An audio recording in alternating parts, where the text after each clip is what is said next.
She came to a wedding and got kidnapped before dessert. Claire thought she was flying in to support her best friend, but the moment she saw the bride shaking at the altar, it was already too late. Because this wasn't a love story, it was a debt payment. A mafia boss forced Evelyn into marriage, then trapped Claire inside the same mansion as leverage. And the craziest part? The man holding them hostage didn't want Claire dead. He wanted her alive, obedient, and useful. Case notes commence.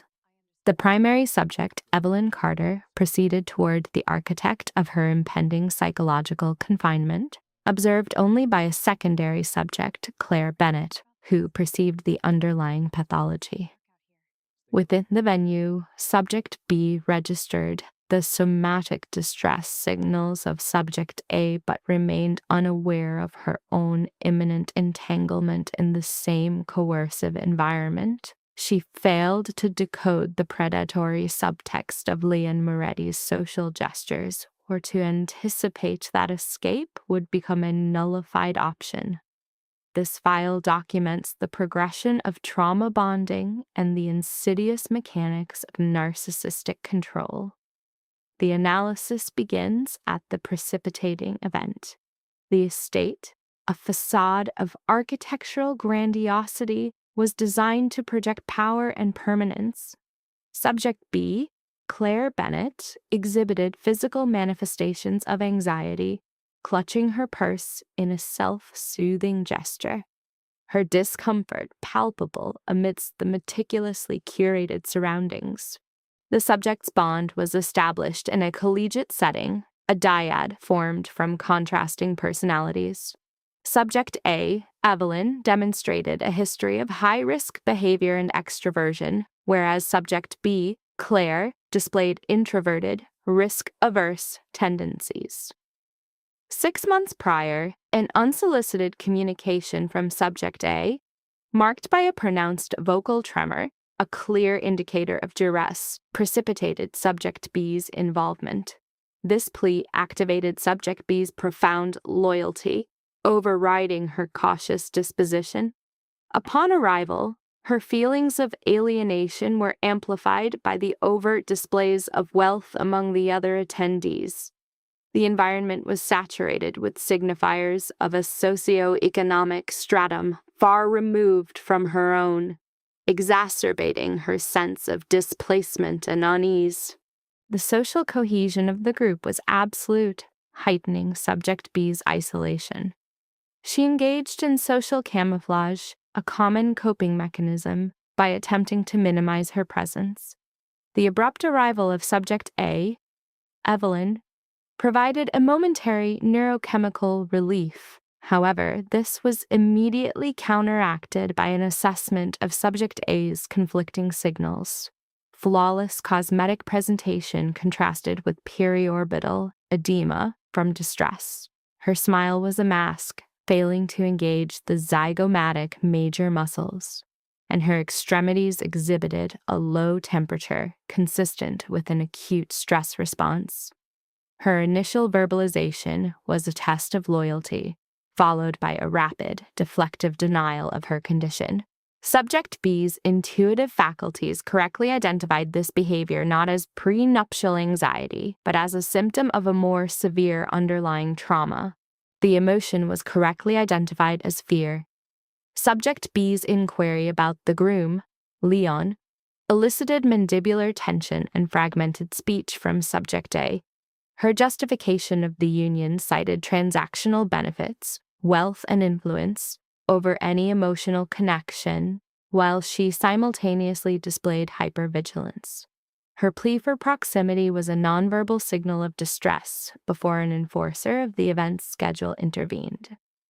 Subject A's final desperate glance was a clear, albeit failed, attempt to communicate the severity of her situation. Subject B experienced a visceral, psychosomatic response to the perceived threat. During the ceremony, a stark dissonance was observed between the curated aesthetic perfection and the pronounced involuntary tremors in Subject A's hands as the ring, a symbol of her entrapment, was placed on her finger. The tremors persisted as the groom, Leon Moretti, completed the ritual, his grip on her nape demonstrating ownership rather than affection. His features were sharp, his presentation immaculate, a projection of cold authority. The expression he directed at subject A was one of triumphant acquisition, not love, a hallmark of the megalomaniac narcissist. Subject B reported feelings of nausea. Subsequently, subject A adopted a dissociative state, her gaze fixed and her facial expression rigid. The reception was a highly controlled environment where social conformity was enforced. Stationed at a peripheral table, subject B maintained constant surveillance of the primary subjects. The perpetrator, Leon, sustained physical control over subject A with his arm, asserting dominance. He interacted with an older male associate, while subject A remained in a state of dissociative stillness, her expression unwavering. An unknown male, aged approximately early 30s, then initiated contact with subject B.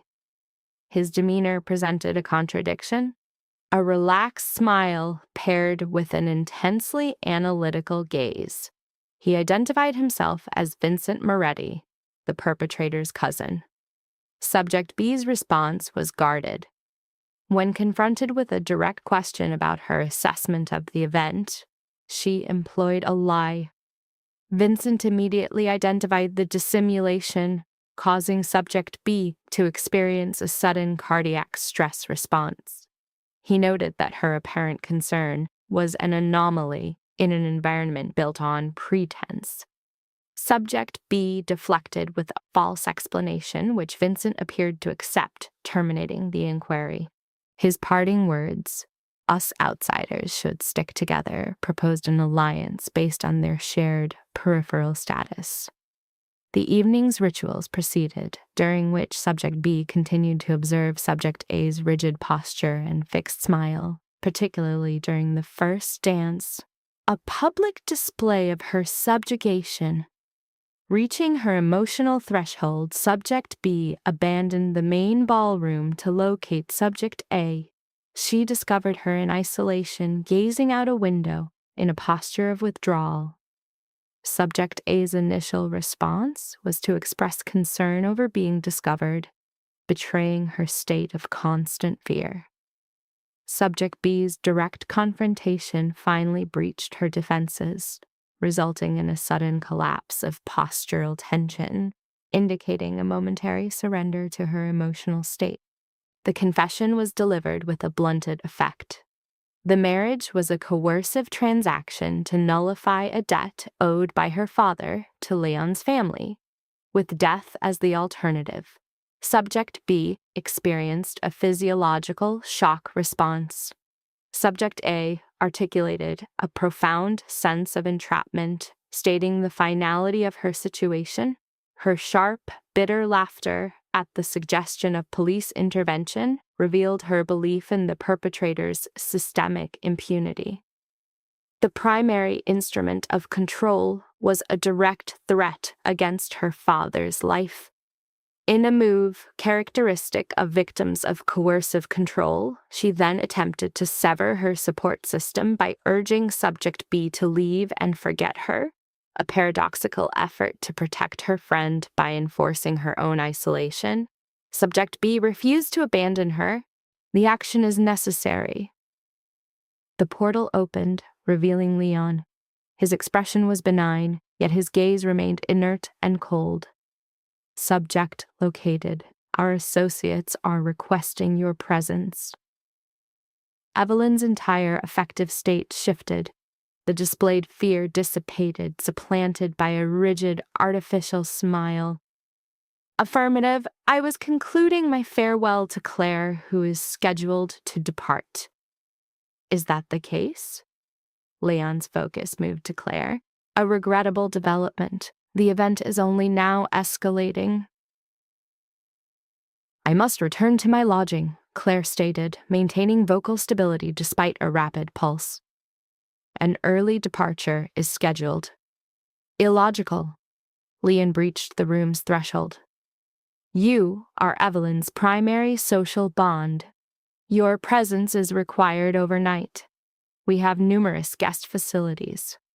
The statement was not a proposal, it was a directive. The offer is generous, Claire responded with caution, but my accommodations are secured. I must insist. Leon's smile remained fixed. Evelyn's psyche would be compromised if I permitted a breach in hospitality. Is that not accurate, darling? Evelyn issued a nod, her gaze averted from Claire's. The matter is therefore resolved. Leon offered his arm to Evelyn. Proceed. The secondary confection is being presented. Evelyn accepted his arm. As they passed Claire, she vocalized, "My apologies." They then departed. Claire remained isolated in the sitting room, her extremities exhibiting tremors. The logical course was immediate egress, to exit the premises, summon transport, and vacate the location. Yet the image of Evelyn's face, the fear, the desperation, replayed in a cognitive loop. Abandoning her was not a viable option. She ambulated. Claire did not return to the main hall, instead navigating the corridors to establish her bearings. The structure was immense, a labyrinth of passages and sealed doors. She encountered several staff who afforded her minimal acknowledgement. While attempting to locate the primary exit, she rounded a corner and made physical contact with Vincent Moretti. "Halt!" He stabilized her by the elbow. "Exercise caution." "Apologies." Claire quickly created distance. Vincent assessed her facial expression. "Your appearance suggests a significant psychological shock. I am merely disoriented." I was attempting to locate the egress point.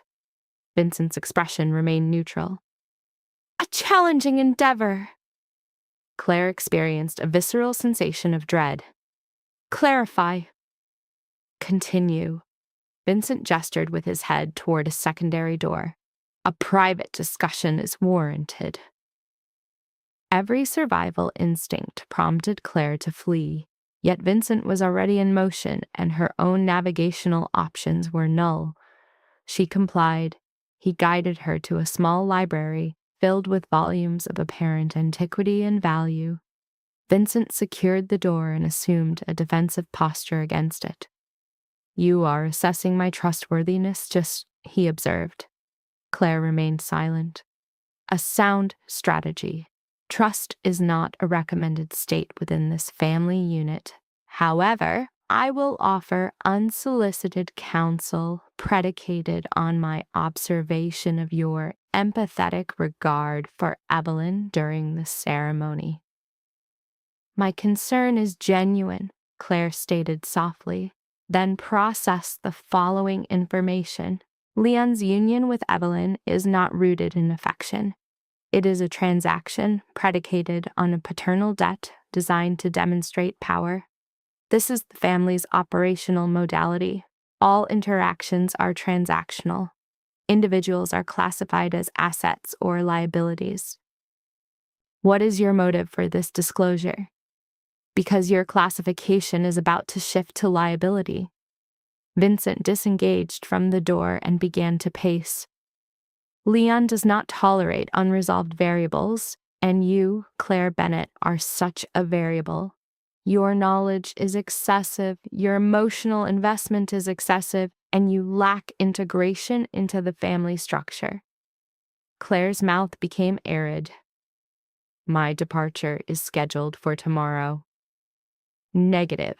That will not occur. The statement permeated the room like a terminal diagnosis. What is the meaning of this?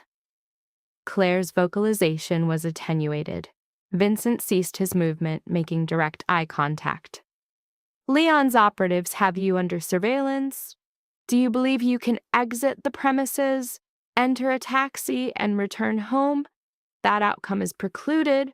Leon has determined you have utility. Utility for what purpose? Leverage. Vincent's jaw muscles tensed. Against Evelyn? As long as your presence is maintained? Her compliance is assured. She will not attempt escape. She will not create conflict. She knows that any such action will result in negative consequences for you. Claire felt a sense of profound destabilization. No, that is pathological.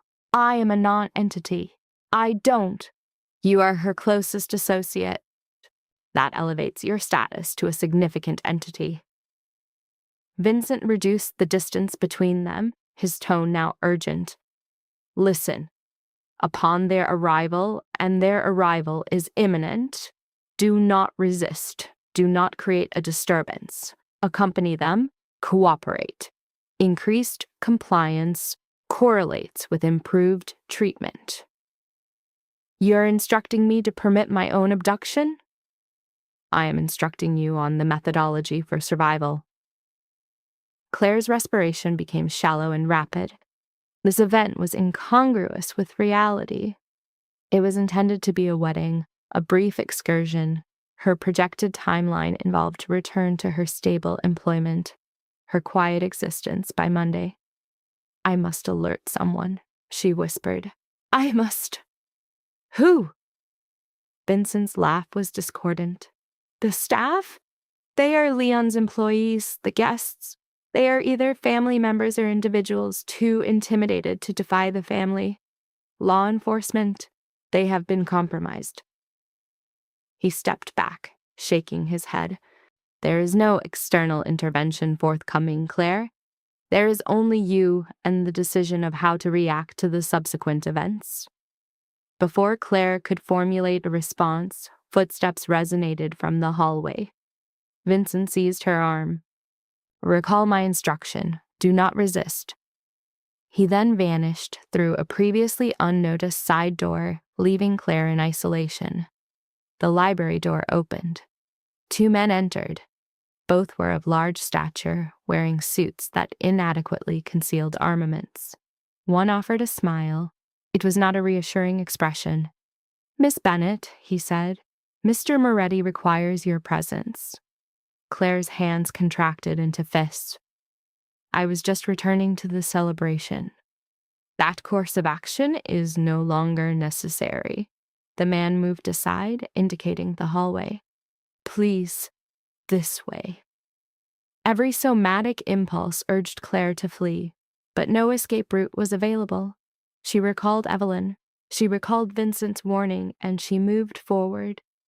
They did not escort her to the ballroom. They guided her deeper into the residence, along a corridor she had not previously seen, toward a heavy wooden door at its terminus. One of the men knocked twice. Enter, came Leon's voice. The door opened. The space was an office, furnished with dark wood and leather, with shelves holding books and high-value spirits. Leon was seated behind a large desk, his jacket removed, his tie loosened. He appeared relaxed, at ease. Claire. He gestured to the chair opposite him. Please be seated. Claire remained stationary. What is occurring? Sit down. It was not a suggestion. She sat. Leon poured a beverage for himself, but not for her. You and Evelyn maintain a close bond, I'm told. We are friends. Best friends, according to my intelligence. Leon drank, observing her over the glass. She trusts you. Claire offered no response. That is a valuable commodity, Leon went on. Trust, loyalty. Evelyn has a deficit of such things in her life. Only you, in fact.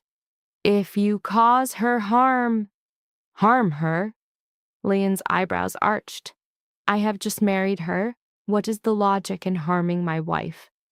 Then permit my departure. I am unable to do that. The casual delivery of the line induced a physiological reaction in Claire.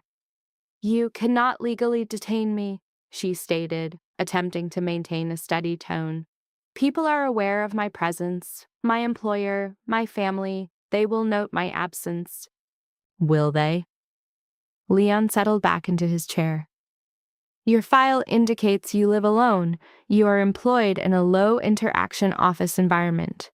Your parents are deceased. You have no siblings, no romantic partner. He smiled at her reaction. My research is thorough, Claire. You are socially isolated. No one will report you missing. The room suddenly felt claustrophobic. What do you require of me? Claire whispered.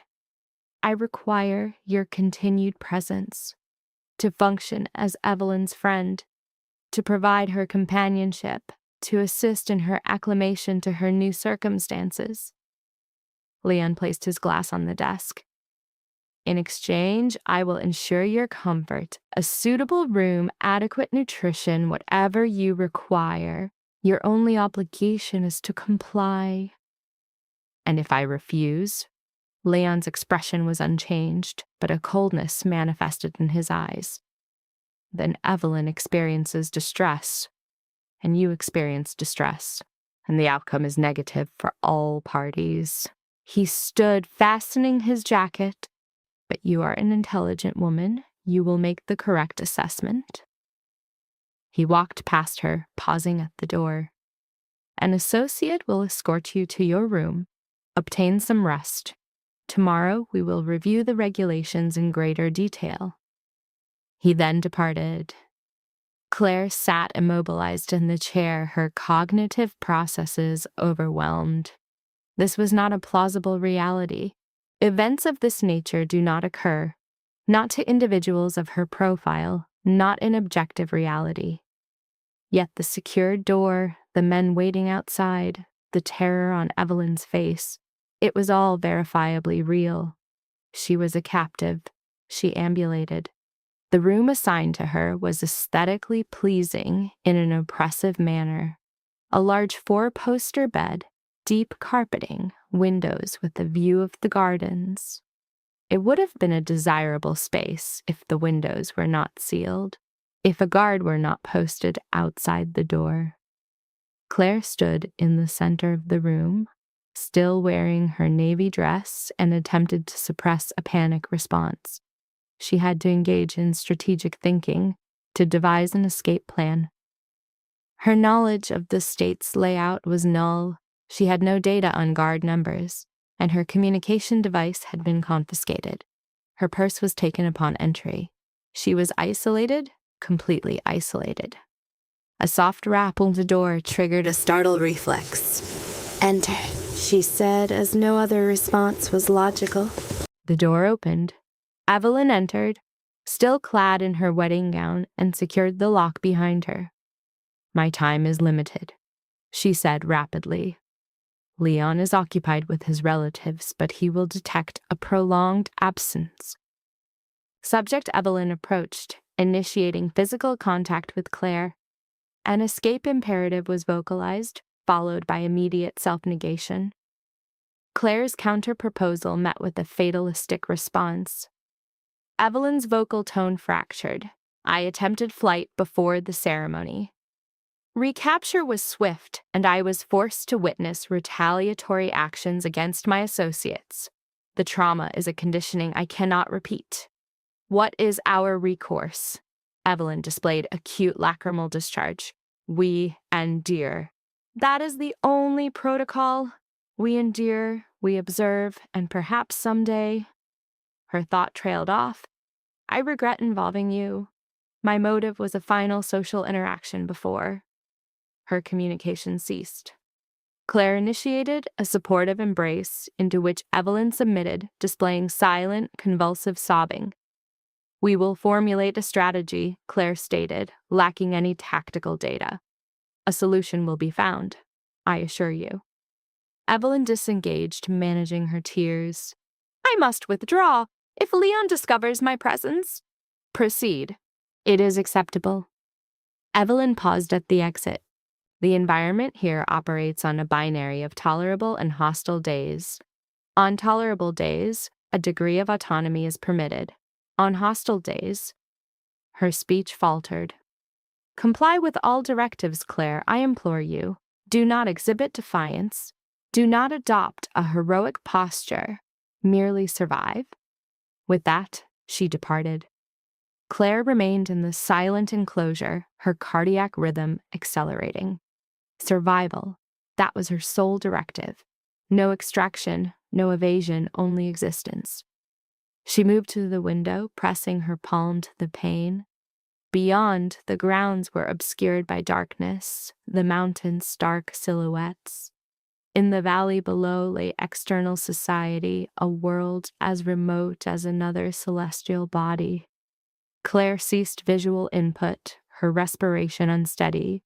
She recalled her former life, her residence, her literature, her profession, her stable, routine existence, an existence she would do anything to reclaim.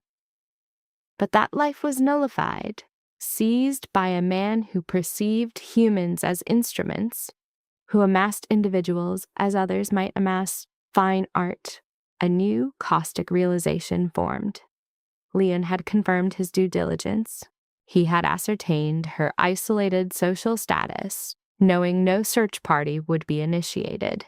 He selected her for her low social signature, the unassuming subject who avoided conflict, who eschewed attention, who dedicated her life to remaining unnoticed. Now her absence would create no discernible void in the social fabric. Claire re-engaged her visual senses. Very well. If Leon equated quietude with fragility, his assessment was flawed. If he anticipated a psychological collapse due to fear, he was mistaken.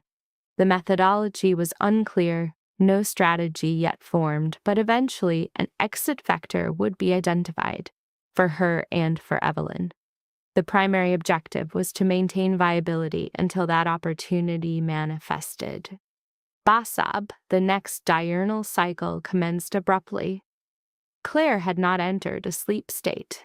The nocturnal period was spent in ambulatory contemplation, formulating and rejecting stratagems. When dim light permeated the room, she felt depleted, utterly spent. A knock on the door.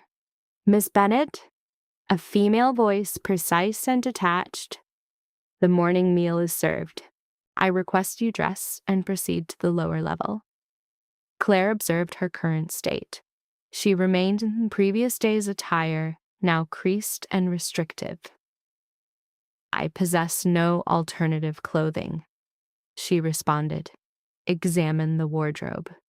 Claire accessed the closet. Within was an array of garments, dresses, blouses, trousers, all matching her measurements, all of a high-cost, refined aesthetic she could not procure herself. Nausea ensued. This was premeditated. She selected an unadorned gray dress and a white cardigan, dressed with efficiency, and opened the door. The attendant was a mature woman, approximately 50, with perceptive eyes and a functional demeanor. "I am Mrs. Kovach, the household manager. This way, please." She escorted Claire down to a brightly lit breakfast chamber. Leon was seated at the table's head, perusing a newspaper. He looked up at their arrival and smiled. "Good morning, Claire. I trust your rest was adequate." Claire offered no response. Leon's smile receded. "Sit. Consume nourishment. We have matters for discussion." Claire took a seat at the table's opposite end. Mrs. Kovac served coffee and sustenance. Claire's physiological need for food was potent despite her anxiety. She had not eaten since the prior day's event. She manipulated a croissant while Leon observed her. "The protocols are straightforward," he began. "You are a guest, albeit a monitored one. You have freedom of movement within the estate's boundaries, but may not exit the perimeter. Attendance at family meals is mandatory when specified. You will provide companionship for Evelyn. You will make no efforts to communicate with the outside world. And if I decline, in that event, privileges will be revoked. Your quarters will be downsized. Your mobility will be further constrained. And Evelyn will bear the consequences of your non-compliance." Leon folded his newspaper. "But you will not decline because you are intelligent and you value your friend's well-being." Claire put down her pastry. "The duration? What duration? For how long will I be detained here? Leon deliberated. That is contingent upon you. Cooperation will ensure a comfortable existence. Resistance will make it considerably less so. As for departure, he shrugged. I have not made a determination. The casual malevolence of the statement inhibited Claire's breathing. This is not permissible, she stated, her voice exhibiting tremors. This is pathological. You cannot abduct individuals. My capabilities are absolute, Claire. Leon's tone became frigid. The sooner you internalize that fact, the simpler this process will be for all parties. He rose, adjusting his attire. Evelyn will be with you for the midday meal. Until then, you are free to investigate. Familiarize yourself with your new environment. He then exited, leaving Claire with her coffee and the fragments of her former life. The days began to merge. Claire assimilated the estate's operational tempo. Breakfast was solitary or with Leon, lunch with Evelyn when permitted, dinner with the extended family unit, and various business contacts. She learned to maintain a low profile, to speak only when addressed, to minimize her presence. It was a survival mechanism. Evelyn's assessment was accurate. Some days were more benign than others. On good days, they were largely unbothered. On bad days, Leon's emotional volatility created a high-tension environment. Claire observed, absorbed, and analyzed. She noted Vincent's near-daily evening visits, his manner consistently civil, yet emotionally detached. She discerned that Leon's uncle, Marcello, directed the family's enterprise, its exact nature remaining ambiguous. She understood the staff's omniscience and their cultivated silence, and she recognized the absence of any simple escape route. The estate was a secured compound, with guards at all egress points and surveillance systems throughout. Even if she bypassed these measures, she was kilometers from any town, in unfamiliar mountainous terrain. Yet she continued her surveillance, her analysis, awaiting an opportune moment. Preparedness was key. 3 weeks post-ceremony, Vincent located her in the library. Claire had adopted the library as her afternoon sanctuary. It offered quiet. The guards generally did not intrude, and the books provided a temporary disengagement from her predicament. You are an avid reader, Vincent commented, taking the opposite chair. Claire marked her page. There are few alternative activities. You could attempt an escape. Claire's heart rate spiked. Is this a form of psychological testing? No, merely an observation. Vincent reclined, scrutinizing her. Most subjects in your position would have made an attempt by now. You are simply waiting. Because my analysis concludes I would not get 10 feet. A slight twitch registered on Vincent's mouth. A valid conclusion. A period of silence passed between them. What is your purpose here? Claire finally inquired. On the estate, you project an air of reluctance. I am reluctant, but kinship is binding. Vincent's expression hardened. And this family does not permit departure. Then we share a common constraint. Vincent produced a short, bitter laugh.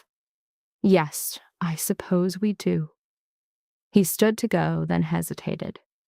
For what it is worth, your coping mechanisms are more effective than most. I do not feel that I am coping at all. That is the nature of survival. Its execution is not apparent until viewed in retrospect from a point of progress. Vincent moved toward the door, then stopped. The groundskeeper leaves the south gate unsecured on Thursday nights near midnight. Should that information be of interest? Claire's cardiac rhythm became erratic. Why are you providing me with this intelligence? Because I have grown weary of observing this family crush individuals, and because you evoke a memory of someone I once knew, someone who was owed a better outcome. Vincent's jaw exhibited a clenching reflex. The data is now yours to process. His exit was immediate. Subject Claire remained immobile, the literary object in her lap forgotten. The intelligence specified a temporal and spatial coordinate: Thursday, midnight, South Gate. The probability of deception was assessed as high. However, it also represented the first viable extraction opportunity since her confinement. She processed thoughts of Evelyn, a secondary subject, and the controller, Leon's warning that noncompliance would result in punitive action against Evelyn. Juxtaposed were cognitions of her previous autonomous existence. Thursday was 2 days away. 2 days to determine if the proposed action was the product of rational courage or flawed judgment. Claire spent Wednesday night in a state of hyperarousal, visually fixated on the ceiling, attempting to logically dismantle the escape plan. The action was categorized as high risk. Vincent's information could be a deliberate fabrication to test her allegiance. And if the exit point was indeed unsecured, post-egress logistics were non-existent. She would be a lone operative in a hostile nocturnal environment, with recapture all but certain. Yet the prospect of indefinite detention and witnessing Evelyn's psychological decline presented a more significant threat than any immediate risk. By Thursday morning, a decision had been finalized. The attempt would be made. The morning meal was characterized by a tense interpersonal atmosphere. The controller, Leon, appeared cognitively preoccupied, his communication device a source of constant, irritating stimuli. Marcello's arrival and a whispered exchange intensified Leon's observable stress indicators. A business matter? Claire's inquiry was a vocalization meant to disrupt the ambient tension. Leon's ocular focus snapped to her. "It is not your concern." "Understood." Claire resumed her coffee consumption. Leon rose with suddenness. "I have meetings all day. Do not expect me for dinner." He departed without further communication. Claire monitored his exit, her cardiac rhythm accelerating. His distraction was a tactical advantage. The probability of a successful operation had marginally increased. She maintained a facade of normalcy for the remainder of the day, consuming lunch with Evelyn, who presented with clear physiological signs of stress and sleep deprivation. "Are you getting REM sleep?" Claire inquired. "Infrequently." Evelyn manipulated her food. "Leon has been in an agitated state. A transaction failed. The specifics are unknown, but his current psychological state necessitates avoidance." "Has he inflicted physical harm?" Evelyn's lack of a verbal response served as confirmation. Claire initiated physical contact, grasping her hand. "I will extract us from this environment."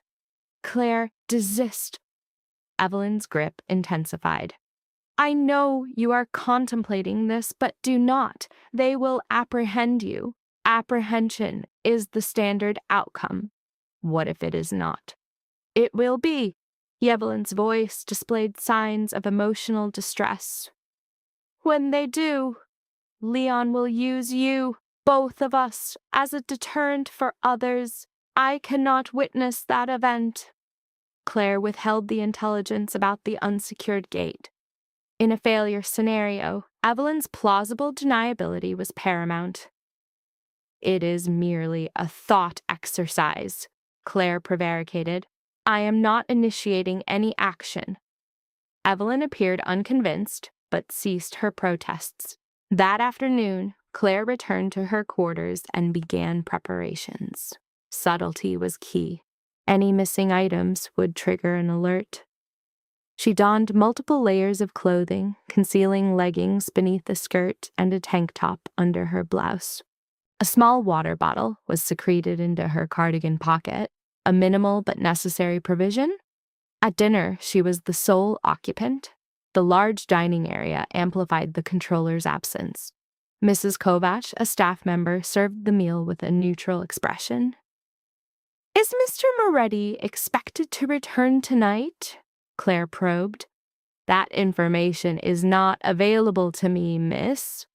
Claire nodded, manipulating the food on her plate. When Mrs. Kovac returned, Claire initiated her deception.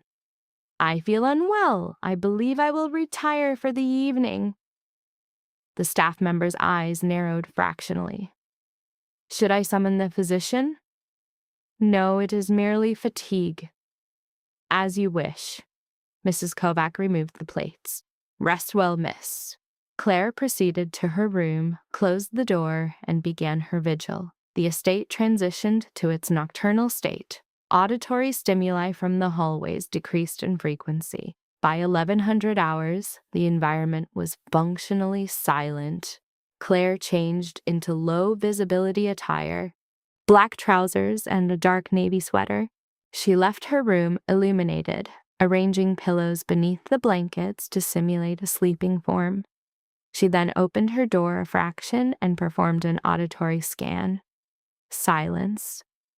She entered the hallway, employing stealth locomotion techniques. Her room was in the second-floor east wing.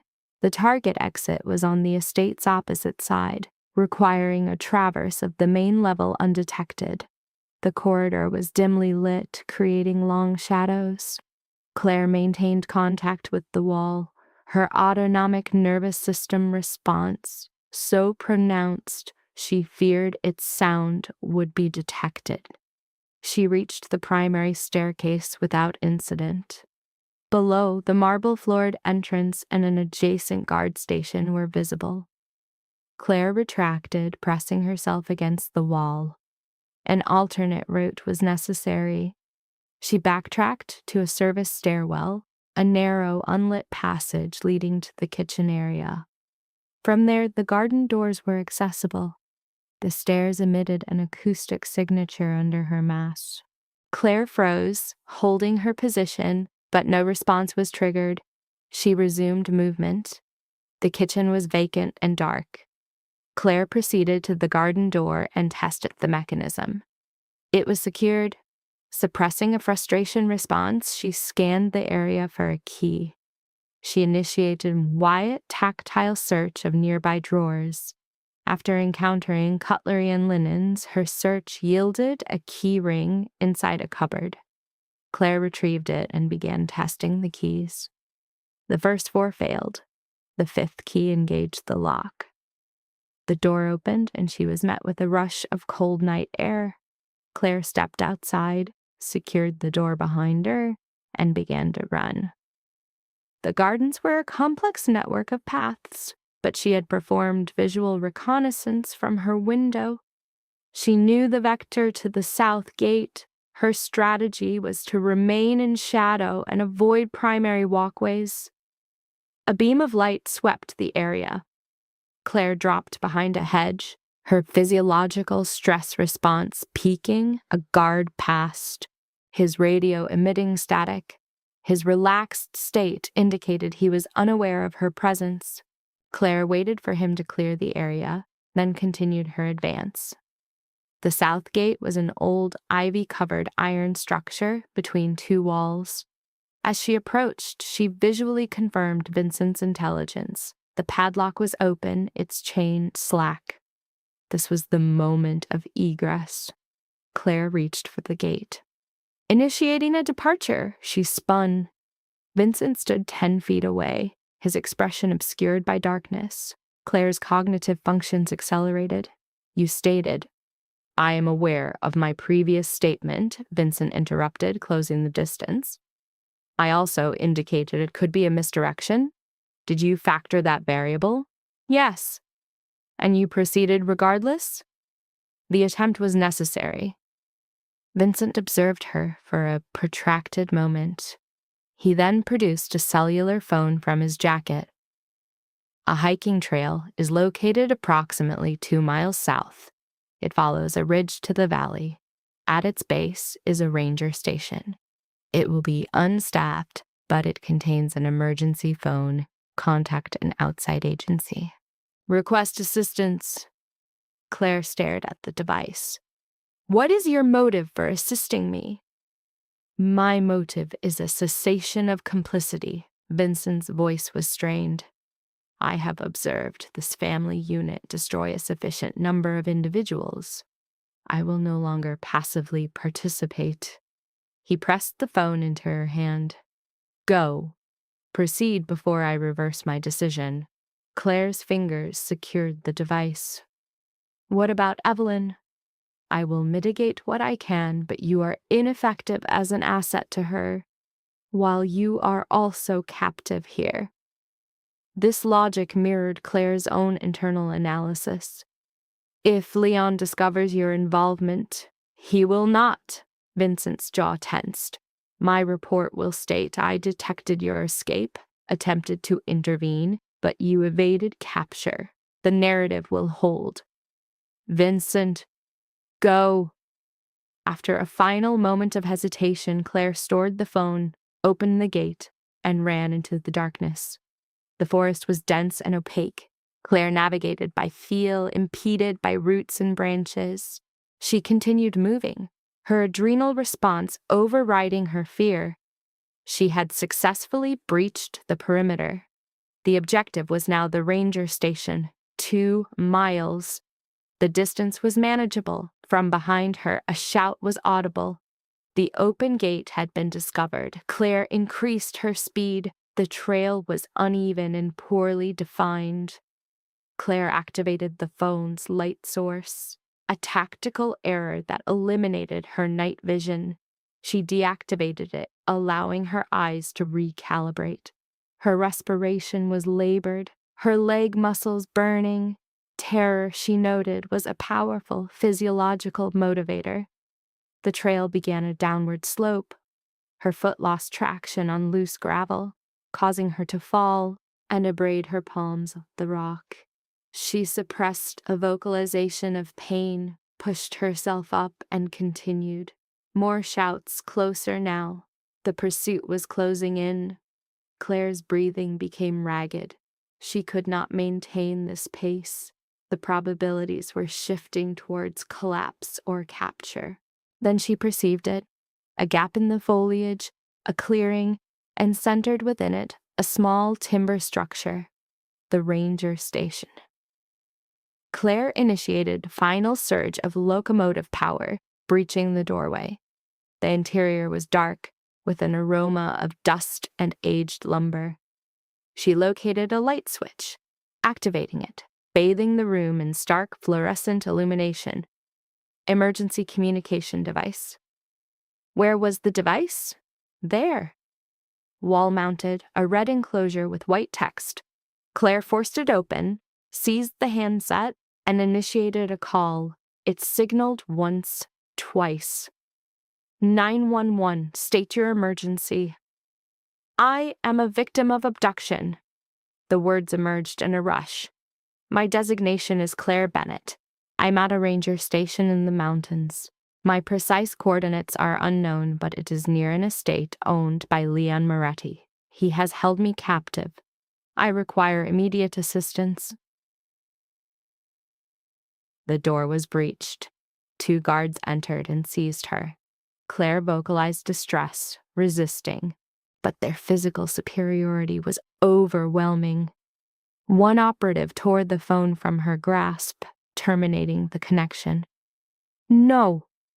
Claire employed her limbs, striking and clawing, attempting to break their hold.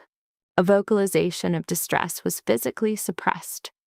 The perpetrator, Leon, revealed his presence, displaying clinical annoyance rather than anger, treating the event as a procedural disruption. He issued a command to secure the subject. Claire was then forcibly relocated outside to a waiting vehicle with its engine active. She was placed in the rear passenger compartment. Leon positioned himself beside her. His operatives occupied the front. The vehicle reversed its course up the mountain. The subject exhibited somatic tremors, a response to the proximity of her recapture. Leon initiated verbal contact, clinically assessing her actions. He inquired rhetorically about her perceived chances of success. She remained non-responsive. He noted the emergency call was logged but would be expunged. The official narrative would be a prank call. He asserted that no external aid was forthcoming for her. When she noted her name was recorded, he dismissed it as irrelevant data that would be forgotten. Leon's demeanor was detached, almost apathetic. He articulated his complete control over the county's municipal services, stating her call for help was intercepted and neutralized. This information appeared to dismantle Claire's remaining hope. Leon then correctly deduced that Vincent had disclosed the gate's status. He framed Vincent's actions as a predictable weakness for hopeless cases, causing a visible physiological reaction in Claire. Her unspoken plea to protect Vincent was met with Leon's thin smile, confirming a punitive response would occur. He redirected her focus away from Vincent's fate. As the vehicle ascended, Claire's affect became numb, a common dissociative response to trauma and failure. Her distress was compounded by the realization she had implicated Vincent and confirmed her untrustworthiness to Leon. Her concern shifted to Evelyn. As if demonstrating his psychological dominance, Leon commented on her friend's distress, noting Evelyn's self-blame. Claire's plea for Evelyn's safety was immediate. He confirmed her sole culpability, stating Evelyn's consequences would therefore be minimal. But yours? His smile widened. That is a different variable.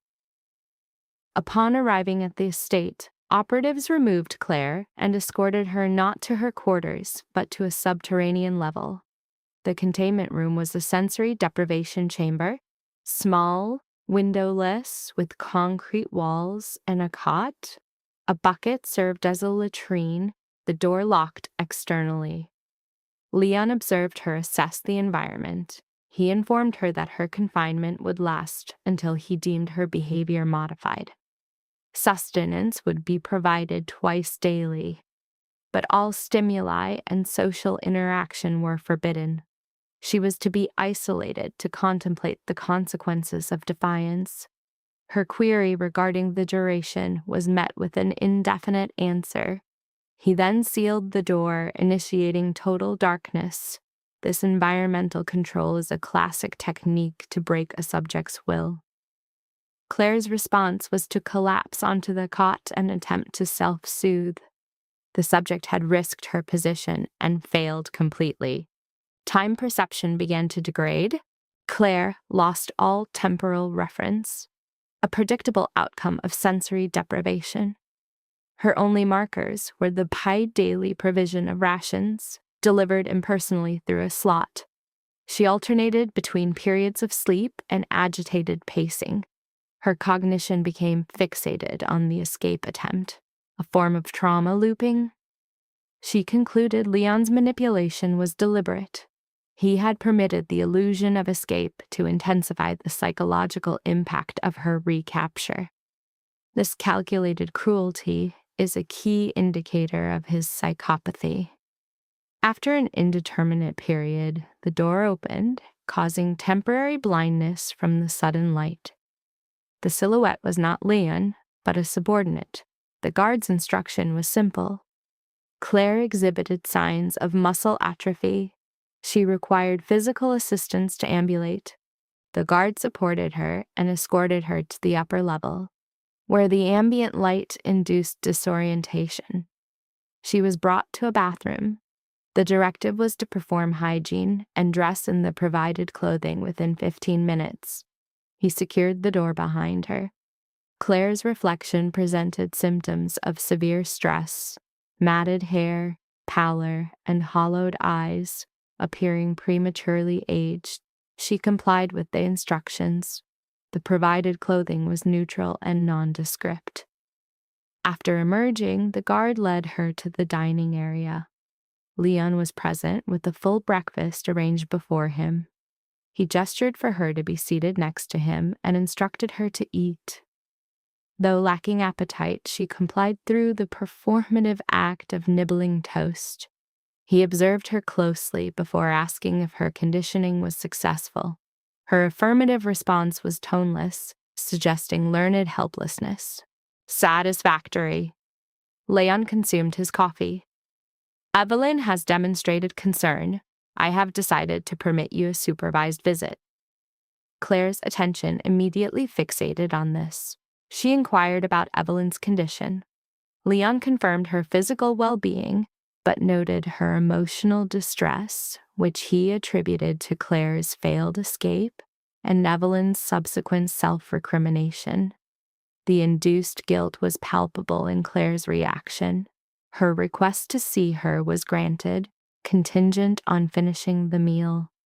Leon then outlined the new protocols: constant supervision, secured quarters at night, and disproportionately severe consequences for future noncompliance. Her statement of understanding was met with a direct query about its sincerity. He then framed his actions as a reluctant but necessary response to her defiance, a classic manipulation tactic. Claire remained silent. He continued, explaining her utility. She requires your presence. You pacify her, which simplifies my management of the situation. Your comfort is therefore convenient, but when pitted against your obedience will always be prioritized. I will not attempt another escape, Claire stated, a declaration of submission. I am aware, Leon replied, smiling. The cost is now understood. He then departed, leaving her with the meal. The subject had survived the re-education phase, but her psychological autonomy was fractured. Evelyn was in the sitting room. Upon seeing Claire, her face registered profound relief. They embraced in the center of the room. I am responsible, Evelyn vocalized. I should have prevented your actions. No, Claire stated, repositioning to face her. The responsibility was not yours. It was mine. The decision was my own. Leon reported you were at the basement. He forbade me from seeing you. He stated I must wait until you had been conditioned. Evelyn's voice fractured. The fear was overwhelming. I am stable. I am present. They remained on the sofa, hands interlocked. The guard assigned to Claire stood impassively by the door. Did he inflict physical harm? Evelyn inquired softly. No, merely a period of isolation. And what of Vincent? A knot formed in Claire's abdomen. What about him? Leon terminated his employment, dismissed him. He alleged Vincent demonstrated disloyalty, that he was your accomplice. Tears welled in Evelyn's eyes. Is this factual? Claire's throat constricted. Vincent had forfeited everything for her. He provided intelligence, she conceded, regarding the gate, but I initiated the pressure. He attempted to dissuade me. It was a fabrication, but a strategic one. Leon's paranoia has escalated since your flight, Evelyn went on. He is convinced of a traitor within the family. He has been conducting interrogations, severing ties. It has been unbearable. My apologies. The sentiment felt hollow, insufficient. You attempted to flee, Evelyn observed. You achieved more proximity to success than anyone I have witnessed. For a brief interval, I believed you might actually succeed. I failed. Indeed, but you made the attempt. That surpasses any action I have ever taken. They sat in a shared silence, the gravity of their circumstances immense. What is the next phase? Claire eventually asked. We Endure. Evelyn's tone was empty. That is the only remaining option.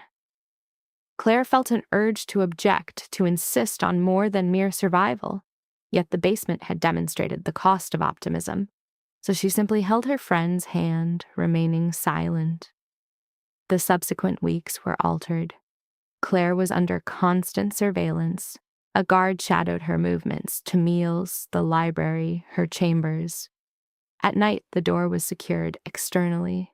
Her new room's windows were reinforced with bars. She was a captive in a more profound sense, yet she performed the role Leon required. Silent, compliant, defeated. She took meals with Evelyn, perused books in the library, and was present at family dinners as mandated. She responded when addressed and maintained a low profile. Leon appeared content. His anger from the escape attempt dissipated. He reverted to treating her as an object, present but insignificant. Claire allowed him his perceived victory.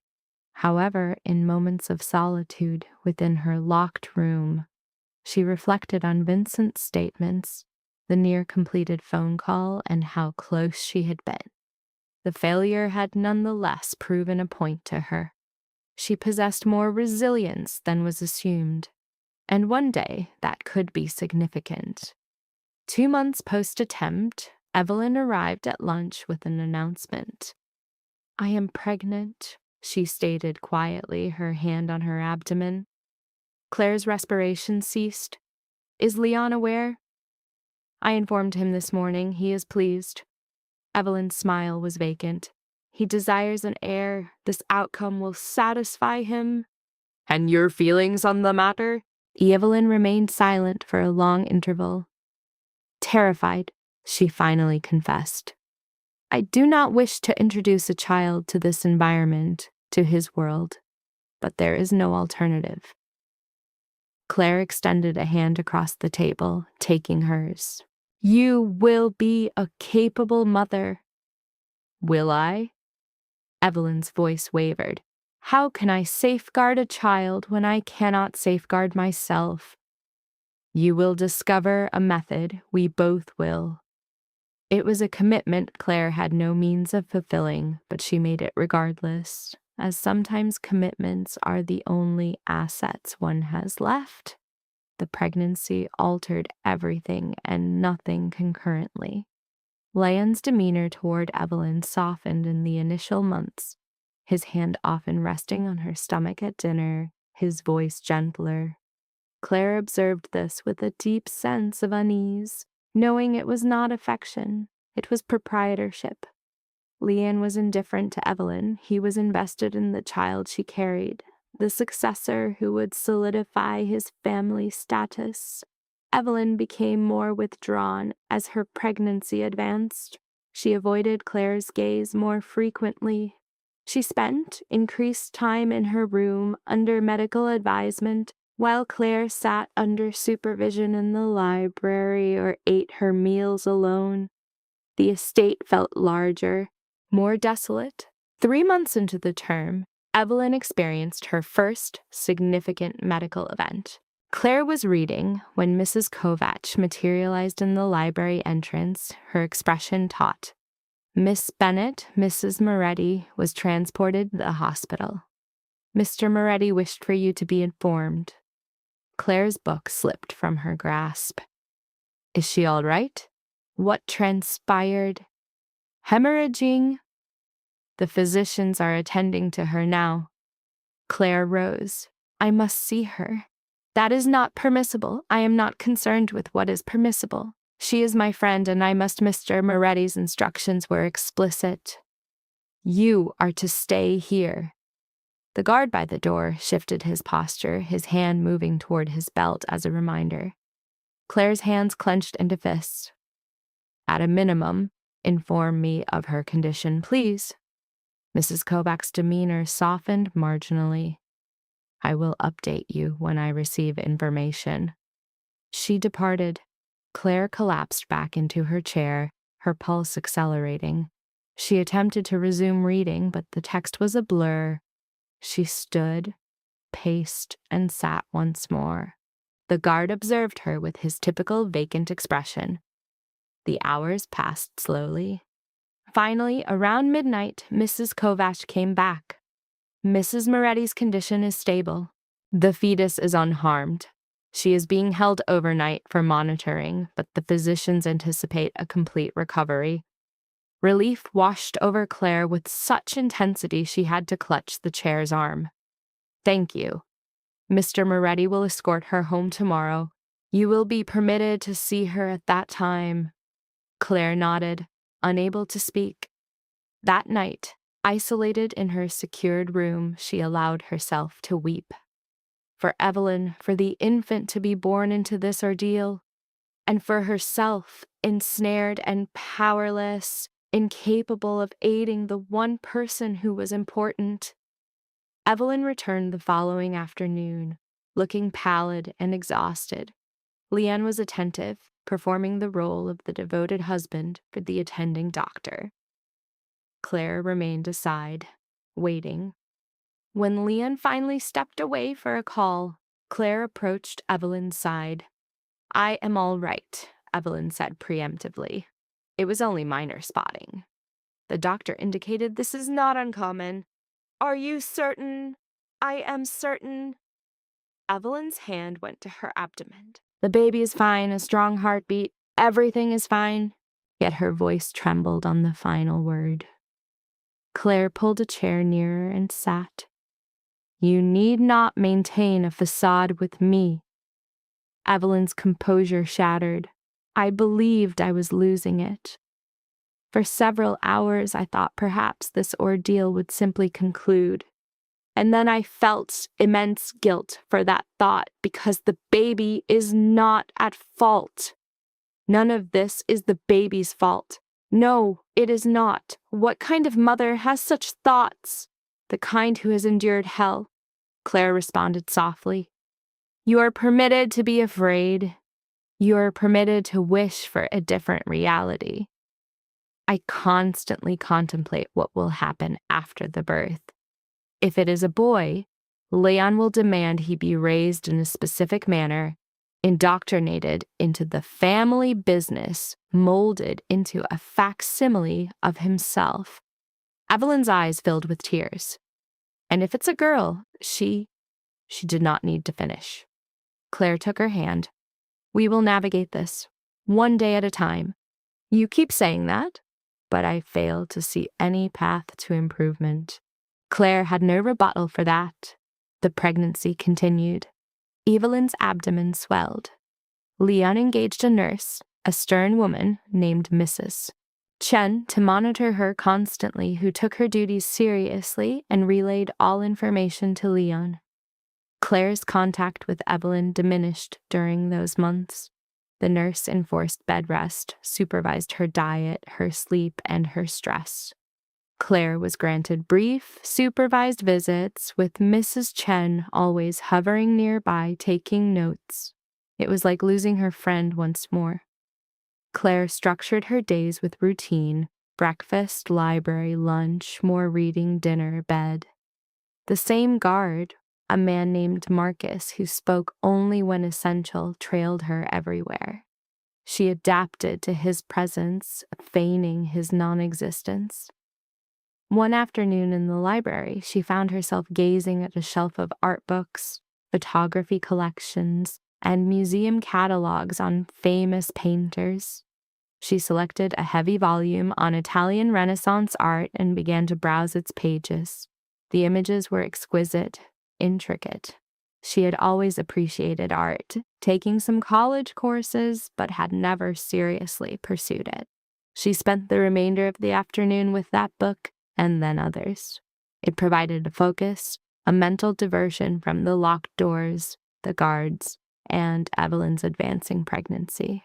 7 days later, Leon initiated contact with Claire in the library, where she was examining art books. His inquiry about new interests was a calculated test. Claire's guarded response was noted. Direct engagement from Leon had become a rarity. Her reply was a terse, just reading. He commented on her good eye, picking up a text on Caravaggio she had marked. Leon's feigned surprise at her interest was a clear manipulation, leveraging his knowledge of her family's art collection. He outlined his plan for a gallery to display pieces from the family vault for business associates. Claire remained silent. He then directly referenced her art history studies, a move designed to destabilize her. Her stomach dropped, a visceral reaction to his omniscience. She downplayed her academic success, stating she wasn't very good at it, a defensive falsehood.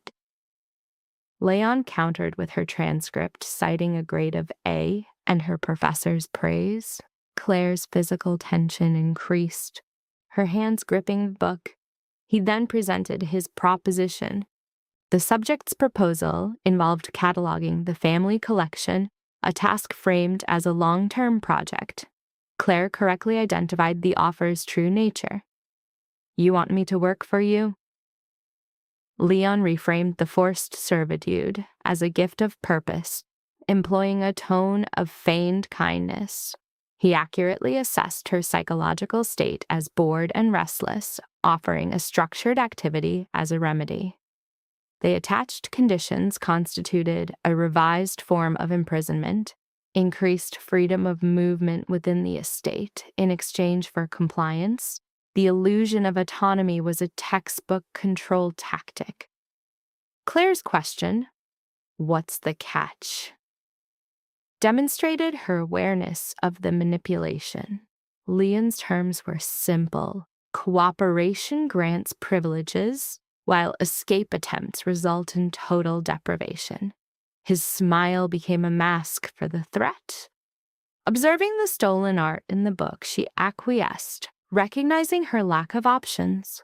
The path to the vault led past the site of her previous confinement, a deliberate psychological reminder of her status.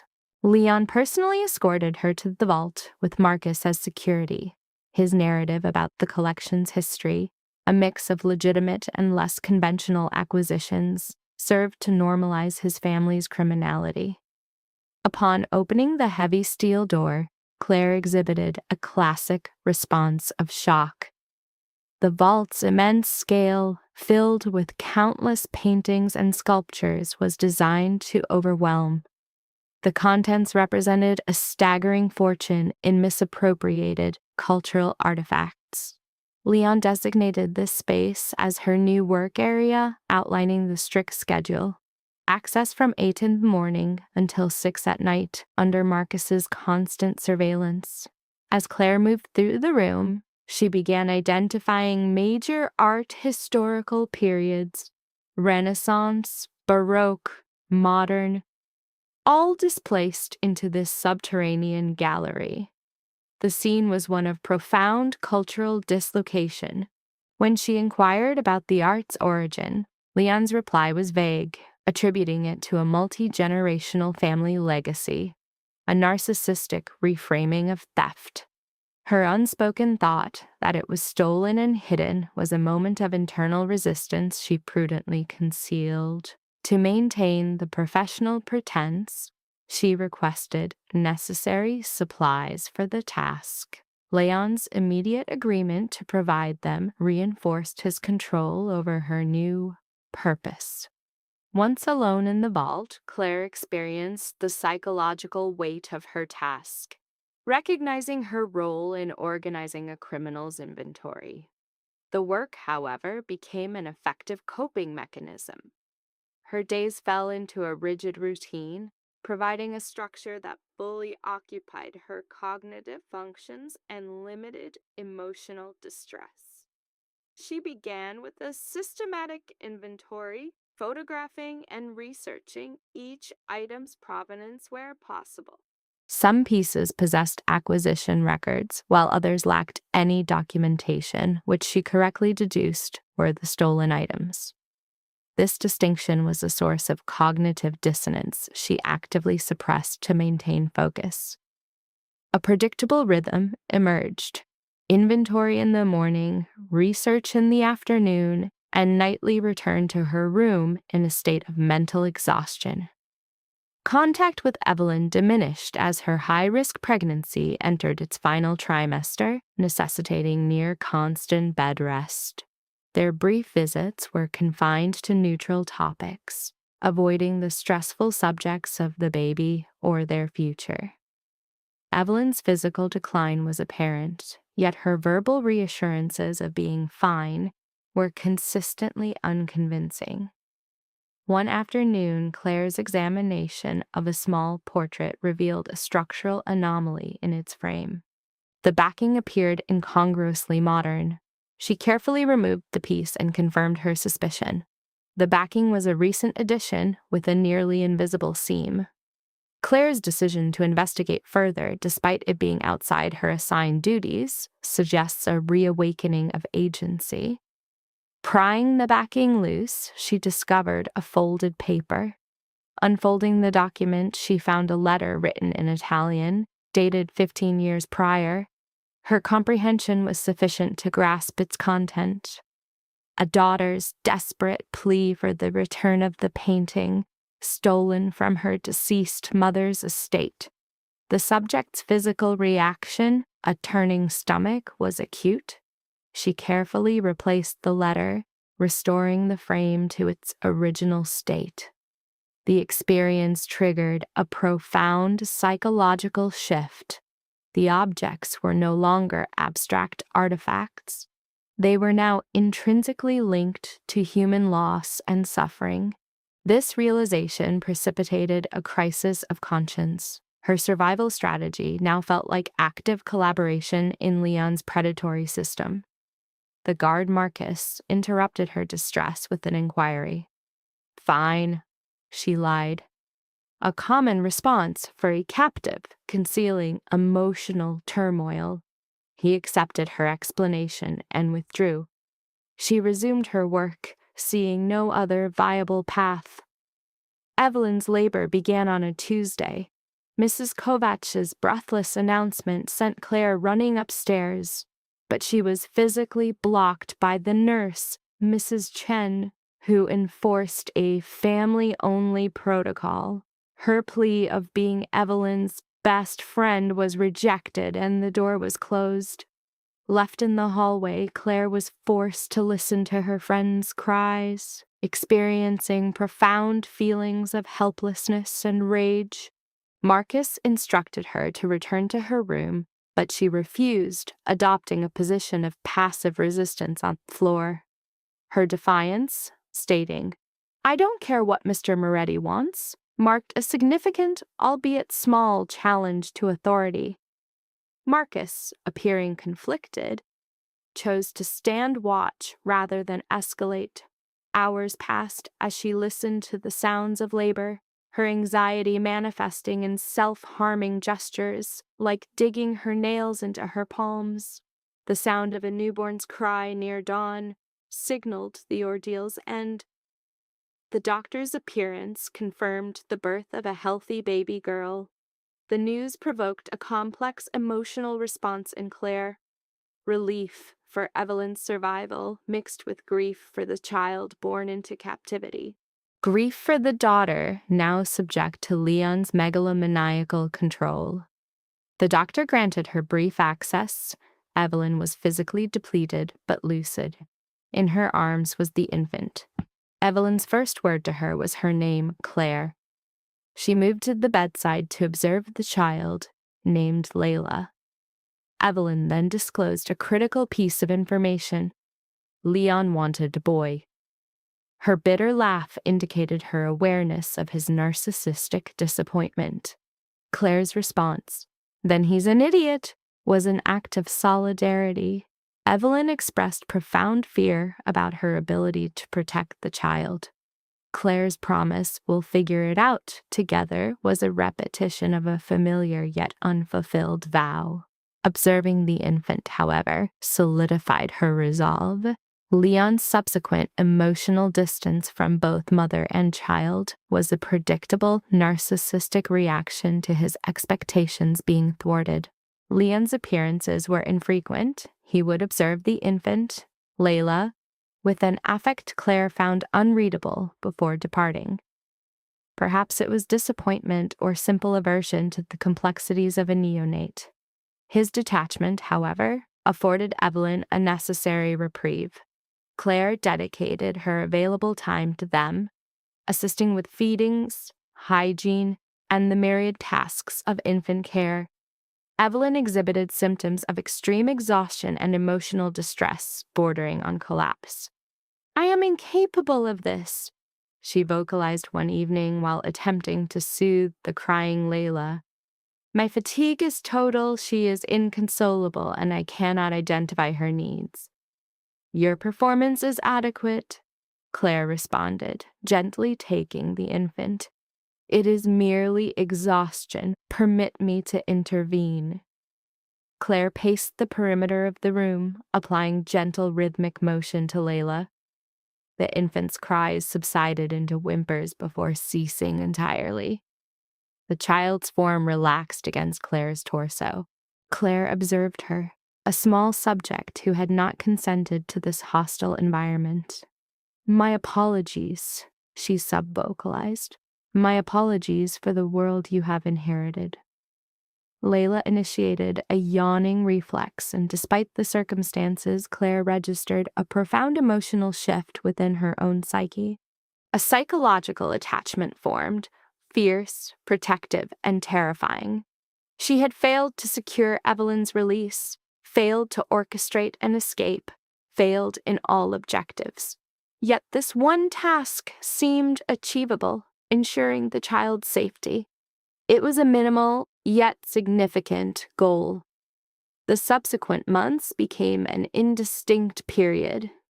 Layla developed, began to exhibit social smiling, and demonstrated facial recognition.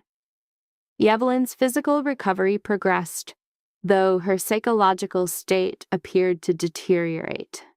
Leon remained emotionally distant, preoccupied with syndicate business that required his absence for extended durations.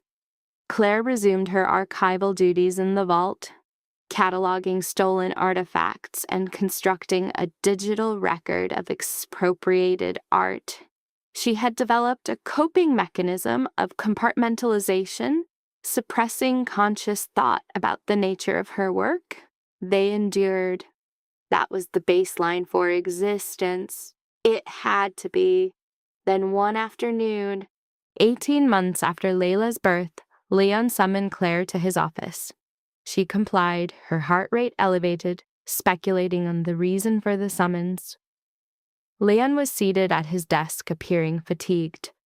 New lines marked his face, with gray visible in his dark hair. "Be seated," he instructed. Claire complied. "The family is experiencing some difficulties," Leon stated directly. "Internal conflicts, a struggle for dominance. My uncle Marcello perceives me as too lenient, too focused on legitimate enterprises over our traditional operations. Others share his sentiment." Claire remained silent. "The situation will escalate before it de-escalates. When it does, this estate may no longer be a secure location." Leon leaned back. "I am disclosing this because you have demonstrated your utility. Your work with the collection is excellent. You have earned a measure of trust." "What do you require of me?" Claire inquired. "In the event of my death, I want your commitment to remain with Evelyn and Layla, to assist them, to protect them." Claire stared at him. "You are requesting my promise to remain imprisoned here, even post-mortem." "I am requesting that you protect individuals for whom you have an attachment." Leon's expression was severe. "Because in my absence, other family members will target them. Specifically Layla. She is my successor. They will use her, control her, or eliminate her to terminate my lineage." "It is pathological to believe." "It is realistic," Leon interjected. "You have an affection for that child. It is observable. And for Evelyn, if I am eliminated, they will require your presence more than ever." Claire's cognitive processes accelerated. "What about our release? All of us? Assuming you fear for their safety, where would you go? Evelyn's father is deceased. She possesses no financial assets or resources. You are officially a missing person, presumed dead after a failed 911 call was suppressed. Neither of you legally exists. Leon's tone became almost clinical. You belong here now. The only variable is whether you will be victims or survivors. Claire felt an urge to scream, to overturn the desk. Any action besides accepting his distorted logic. But his assessment was accurate on one point. She did possess strong attachments to Layla and Evelyn, and Leon's death would render them vulnerable. If I consent, she stated slowly, what are my terms? Continued autonomy within the estate, guaranteed security for Evelyn and Layla, and my assurance that you will not be separated from them. Your assurance? Claire's laugh was acerbic. It is the only asset I have to offer. They maintained eye contact across the desk. Agreed, Claire said at last. I will stay. I will assist them.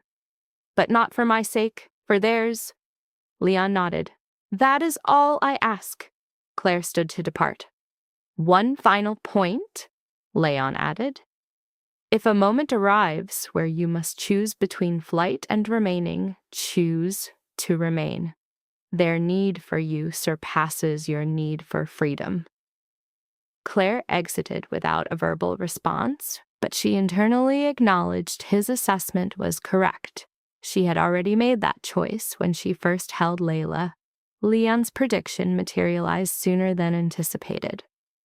The estate's atmosphere grew tense in the following months. Men in dark suits arrived and departed at irregular hours, their voices sharp from behind closed doors. Leon's presence at home diminished as he attended meetings extending late into the night. When present, his jaw was clenched, his tolerance reduced. Marcello appeared with greater frequency, his silver hair and cold smile a fixture at family dinners. He observed Evelyn and Layla with an intensity that triggered Claire's threat response system. On one occasion, she observed him studying Layla, playing with blocks, his expression analytical. She has his eyes, Marcello commented to no one. Potent genetics. The line will be preserved. Evelyn drew Layla closer, remaining silent. That night, Claire located Evelyn in the nursery, observing the sleeping infant in her crib. He frightens me, Evelyn whispered. Marcello, the way he assesses her, as if she is not a person but an asset in a strategic game. Leon will prevent any harm to her. Leon may not have that option. Evelyn turned to face Claire. You have heard the disputes, the shouting. They are vying for control of the family. If Marcello prevails, he will not. You cannot be certain of that. Claire lacked certainty herself, but could not admit it. They stood in silence, observing the respiration of the small child. She was nearly 2, beginning to form coherent words, her personality manifesting, stubborn, like her mother, perceptive in ways that sometimes unnerved Claire.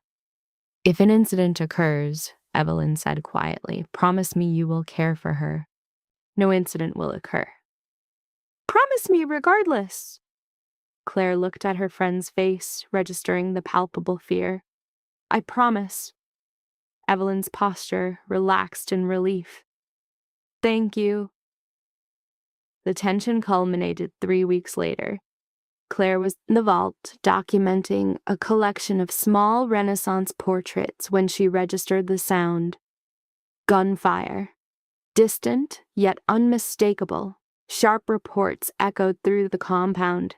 She froze, her heart rate accelerating.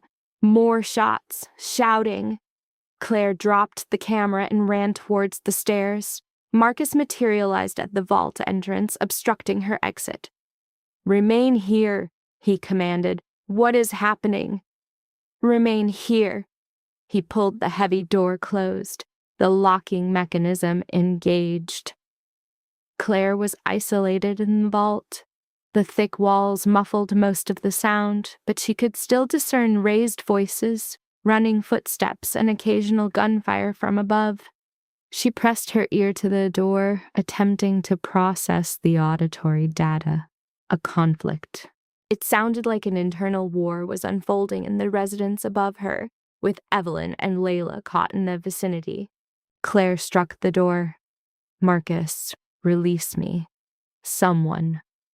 There was no response. She searched the vault in a state of agitation, seeking an alternate exit, a communication device, anything.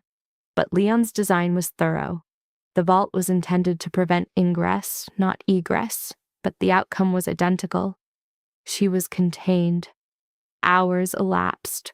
The sounds from above became sporadic before ceasing entirely. A heavy, suffocating silence descended.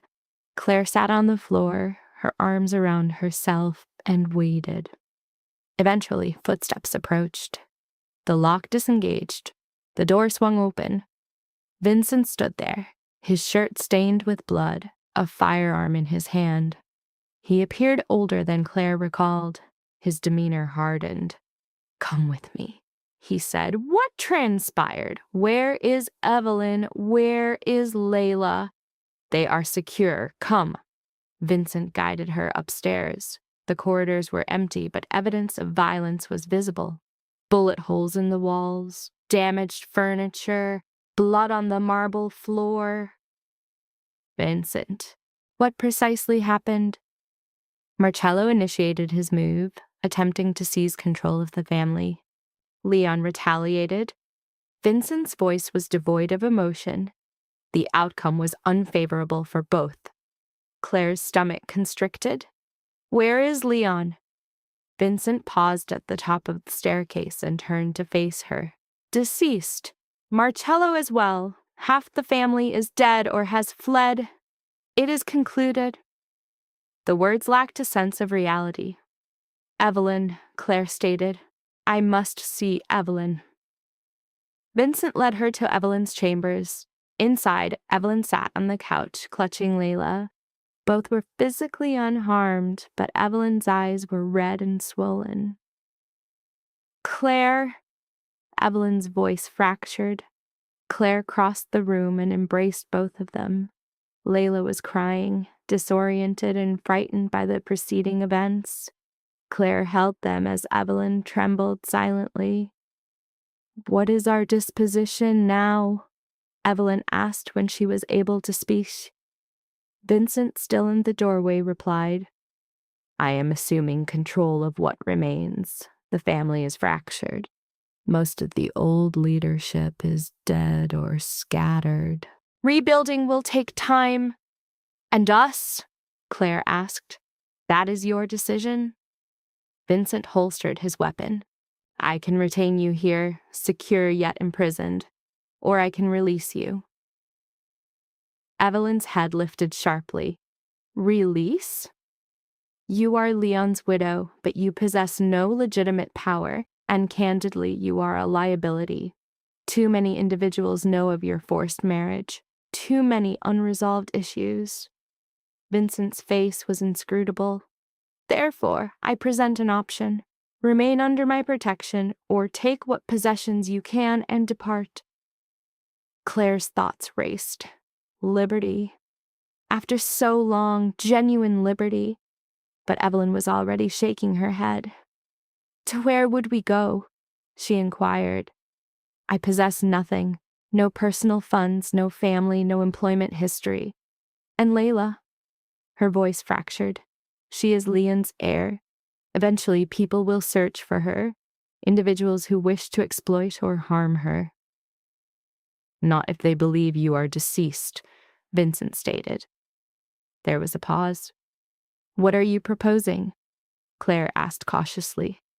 "A conflagration?" "Tonight, the East Wing sustained damage during the conflict. It would not be difficult to stage it as an accident, with bodies burned beyond identification. A grim conclusion for the Moretti family," Vincent stated clinically.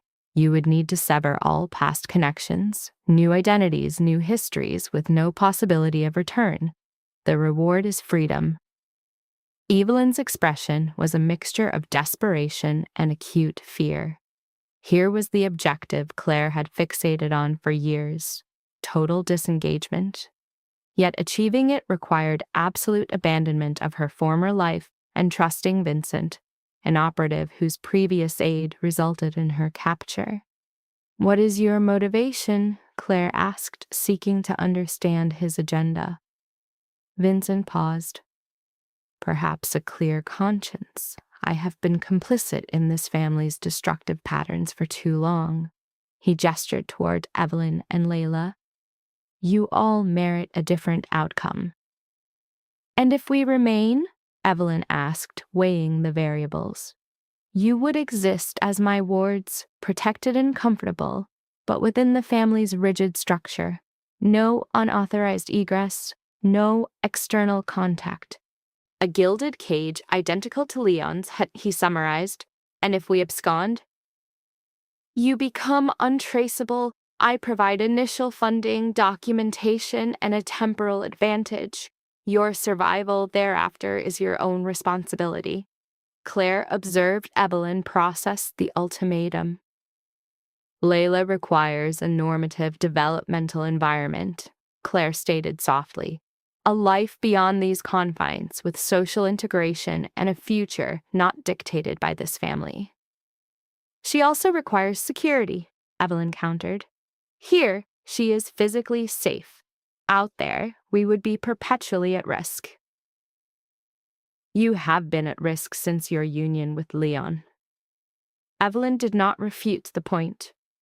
"This decision is not mine alone," she conceded. "Claire, what is your desired outcome?" Claire assessed Layla, who was now observing the adults with a calm confusion. Then she looked at Evelyn, a subject exhibiting extreme fatigue and emotional fragility. What was Claire's goal? Freedom had been the long-standing obsession, but her years of captivity had also fundamentally altered her. She now occupied multiple roles: a maternal figure to the child, Layla, and a support structure for Evelyn. The cognitive dilemma was stark: retreat to reclaim her own life or remain to preserve theirs. Subject B articulated her decision to stay. The rationale presented was a clinical risk assessment. The unknown variables of escape, including the reliability of Vincent's aid and the certainty of pursuit, were weighed against the known parameters of their current confinement.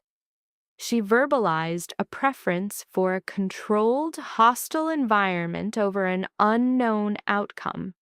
This adaptation, choosing a more palatable captor, is a clear symptom of advanced trauma bonding. Claire's statement, "surviving that I'm good at," signaled a cognitive shift from an escape-based strategy to one of long-term endurance within the pathological system, rationalized by the need to protect the child, Lyra. Vincent's audible throat clearing was noted. A decision was required. For the narrative to cohere, the fire had to be imminent. Evelyn dictated the terms of their continued presence. No more restricted access, no more perpetual surveillance. They required freedom of movement and parental autonomy over Lyra. Vincent's compliance was immediate. Should they choose to depart, there would be no reprisal. On this point, Vincent faltered, citing the inescapable knowledge of their world.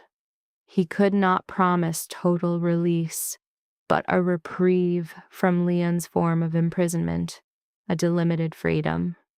The offer surpassed previous conditions. After a final glance at Claire for confirmation, who affirmed with a nod, Evelyn quietly acquiesced. "We'll stay." A visible release of tension in Vincent's posture was observed. He confirmed the arrangements, their official deaths in the conflagration with Leon, rendering them socially non-existent. Upon his exit, Evelyn and Claire remained in silence with the sleeping child between them. Was this a profound error in judgment? Evelyn inquired. A possibility, Claire conceded, but one they could claim. Evelyn's laugh was a sharp, caustic burst. We remain in the same locus. Indeed.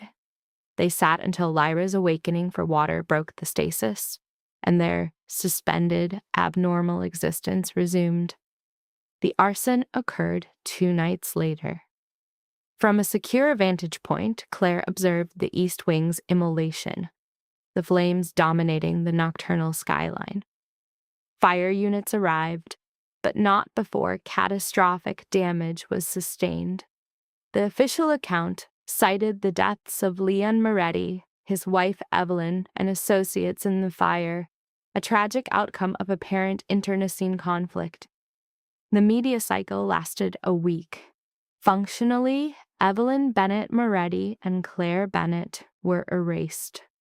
What was left were 2 women and a child, residing on a vast estate, protected by a man of questionable trust, awaiting validation of their new arrangement. The weeks following the conflagration were anomalous. The estate grew quiet, its population diminished by death and departure. Vincent installed a new staff loyal to his authority. Mrs. Kovach remained characteristically unfazed. Marcus vanished without explanation. It was never determined if he perished or fled. Adhering to his promise, Vincent had the locks removed. The guards shadowing Claire were withdrawn. She could traverse the grounds, entering all areas except Vincent's office and the basement sectors for business. It mimicked freedom, a fact Claire understood was illusory. Evelyn exhibited difficulty adapting in the initial months. Leon's oppressive influence was gone, leaving her disoriented in the new paradigm. She focused on Lyra, teaching academics and engaging in play, as if to retroactively construct a typical childhood. Claire resumed her work in the vault. Vincent had requested she continue cataloging, proposing a salary for her efforts. The funds were deposited into a new account under a slight variation of her name. "You are not obligated to do this," Vincent stated, acknowledging her moral aversion to the stolen art. "It does trouble me," Claire confirmed, "but my proficiency is high, and it provides necessary distraction from my losses." Vincent nodded with apparent empathy. "Inform me should you wish to cease," Claire persisted. She dedicated herself to the task, creating the collection's most exhaustive catalog. Her research into provenance uncovered the histories behind the pieces, all meticulously documented. On some nights, she discovered letters concealed behind artworks, more appeals from the original owners, evidence of the Moretti legacy of theft. Claire archived these letters in a separate file. Her rationale remained unclear. Perhaps they held future utility. Perhaps one day she could facilitate the return of some stolen items. For now, she cataloged, suppressing deeper analysis. Lyra aged to 3, then 4. She was an intelligent child, inquisitive and willful, possessing Evelyn's resolve and Leon's cognitive acuity. She loved books and questions, often following Claire through the vault, inquiring about the paintings. "Why does that woman look sad?" Lyra asked, indicating a somber portrait. "I am not certain," Claire answered. "Perhaps she lost something of great importance." "Like what?" "Maybe a loved one." Lyra processed this with gravity. "Do you believe she recovered them?" "No, sweetheart, I do not believe she did. That is sad." "Yes, it is." Lyra's focus shifted to the next artwork, but Claire's gaze remained the portrait for some time. Vincent presented as a different kind of captor than Leon. He was detached but not abusive, pragmatic but not without some compassion. He joined them for dinner weekly, inquiring about Lyra and ensuring their needs were met. Yet his involvement in the family enterprise continued. Suited men still visited, Unmarked vehicles still made deliveries. Financial transactions of a dubious nature still occurred. Claire tried to ignore it. One evening, nearly 2 years post Leon's death, Vincent requested her presence in his office. She entered with caution, as such summonses were rare. "Sit," he instructed, gesturing. Claire complied. He poured a drink for himself, but not for her. "I am considering the future, the disposition of this estate, and the collection after my death." "Planning your retirement?" Claire's tone was light. "Planning for the inevitable. This life does not offer retirement. It offers a bullet or a prison cell, if one is fortunate." Vincent drank. "I have no children, no direct successors. The family is fragmented, its main line's gone. Upon my death, this becomes another's problem." Claire was silent. "Lyra is Leon's child. By rights, she holds a claim to the family's legacy." Claire's grip on the chair tightened. "She is 5 years old. Currently, yes, but she will mature, and people will recall her parentage. They will seek her out. We will depart before that occurs. Will you?" Vincent's stare was unwavering. "You have had opportunities to leave, yet you remain. For Lyra, for Evelyn, and I believe for yourself." Vincent set his glass down. "You have constructed a life here, Claire. An imperfect one, but a life. You have meaningful work, dependence, a purpose." "I have a cage," Claire stated, her tone flat. "A more comfortable one than Leon's, but a cage. Perhaps? Or perhaps you have reconciled with the unchangeable and found purpose in what you can control." Claire offered no response. Vincent moved to the window. "I will establish a trust for Lyra's future, sufficient for her to select her own path at 18, to claim her inheritance or to walk away." "Why disclose this to me?" "Because you will guide her in that decision. Evelyn loves her, but this environment has fractured her. She will not encourage Lyra to leave, but you might. You want me to groom her to reject the family legacy, to be stronger than her father and more clever than myself." Vincent faced her. "Can you do that?" Claire considered Lyra, still innocent of her surname's implications. "Yes," she affirmed, "I can." Vincent nodded. "Good." As she rose to go, Vincent added, "Claire, thank you for remaining, for your support of them. You were not obligated." "Yes, I was," Claire replied softly. "They required my presence." She exited before he could answer. The years elapsed. Lyra matured, learning to read, write, and paint with Claire in the vault. Evelyn instilled in her compassion and resilience, though her own spirit was still delicate. Claire taught her to challenge assumptions and to perceive the world without illusion. They avoided topics of Leon, the family business, and the violent, deceptive foundation of their lives. They simply existed. The collection's catalog was completed during Lyra's 7th year. Every item was documented, photographed, and researched. She presented the database to Vincent with mixed pride and shame. "This is remarkable work," Vincent observed. "Museum grade." "It is a museum's collection of stolen art," Claire retorted. "Its quality does not alter its origin." Vincent looked at her. "What would you do with it if the decision were yours?" "Return it. Every item returned to the families or museums from which it was stolen." "Yes. But what if that annihilated the family? If ruin and prison were the costs?" Claire's gaze was unwavering. "Then annihilation is the appropriate outcome. Some structures must burn." Vincent's face betrayed nothing. "You may see your desire fulfilled one day. What is the subtext of that statement? The world is in a state of flux. The old paradigms no longer hold. A reckoning is always inevitable." Vincent shut the laptop. Secure the ledgers. Their significance may yet be realized. He offered no further analysis, but 3 months later, Claire comprehended.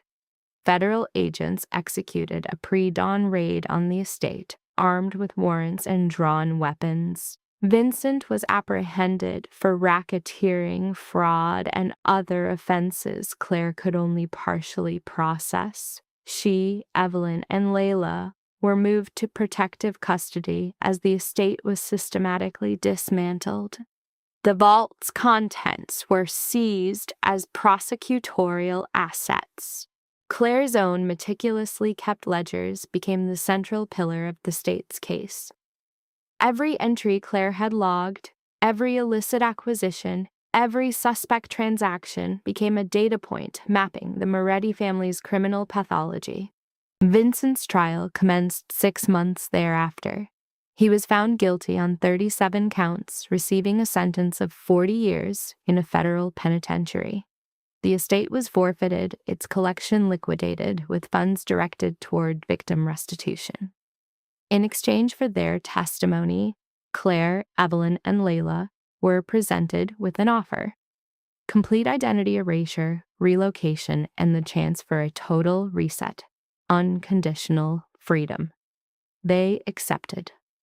The U.S. Marshals Service assigned them new names and a small apartment in Portland, Oregon, a location geographically and psychologically distant from the past 8 years of their lives.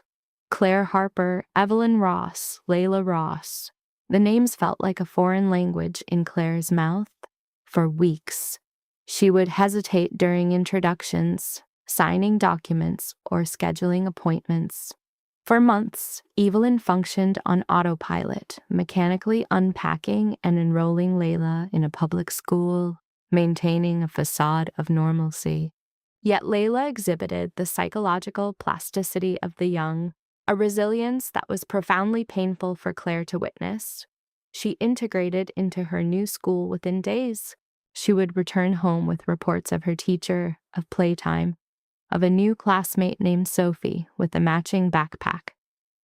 The estate appeared to hold no residual trauma for her. Perhaps this is the clinical advantage of youth, the capacity to compartmentalize horror and proceed forward. Claire lacked this mechanism. The apartment was compact, 2 bedrooms, a single bathroom, a kitchen where the 3 of them could barely coexist. Relative to the estate's vastness, it was a containment cell, but it was secure. No guards, no locked doors, no discreet conversations they were meant to ignore. On their first night, Claire observed the city lights from the window as Evelyn settled Layla. "We are now technically free," Evelyn stated, joining her. "Yes, we are." Then why is the effective experience so different? Claire had no clinical explanation. The liberation they had fantasized about for years presented as a complex psychological state. They possessed new identities, but no verifiable histories to anchor them. The Marshals offered a basic stipend for 6 months, after which self-sufficiency was expected. Claire's degree in art history was a decade obsolete and functionally useless without verifiable references.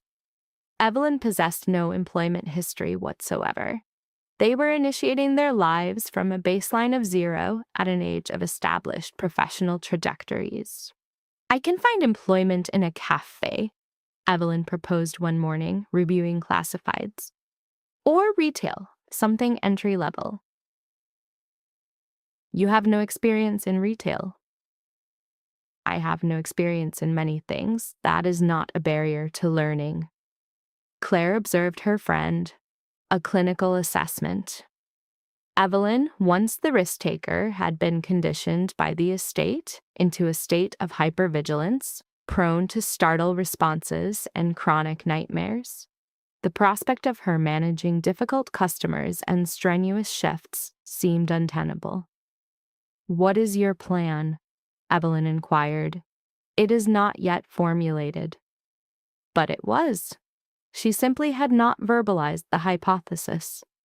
Claire dedicated the following week to visiting museums and galleries, not for employment, an impossibility with her fabricated background, but for observation, to recalibrate her perception of the art world outside a criminal's repository. The subject, Claire, initiated reintegration at a minor art gallery in downtown Portland, where she observed the proprietor, Margaret Chen, a female in her 60s. The establishment's focus on regional artists presented with notable diligence appeared to be a non-threatening environment. After a prolonged 10-minute fixation on a single landscape painting, the proprietor initiated contact. When questioned, the subject confessed to a history in art cataloging. Probed further, she provided a redacted account of her past, stating, "I worked for someone who collected art through questionable means." This partial disclosure, framing her as a collateral victim of a criminal enterprise, was a calculated risk, an attempt to gauge the stranger's capacity for trust while concealing the depth of her own traumatic involvement. Margaret's response indicated an understanding of the art world's ethical ambiguities. The subject's guarded disclosure was met with an offer of employment, a low-stakes part-time position. This proposition can be viewed as a critical juncture in the subject's rehabilitation, providing structured purpose devoid of the shame associated with her former life. The proprietor's rationale was based on behavioral observation. Claire's sustained, undistracted focus on the artwork and a demeanor consistent with professional art curation. It was an offer of a second chance, a scenario the subject found deeply compelling. Claire's acceptance was immediate.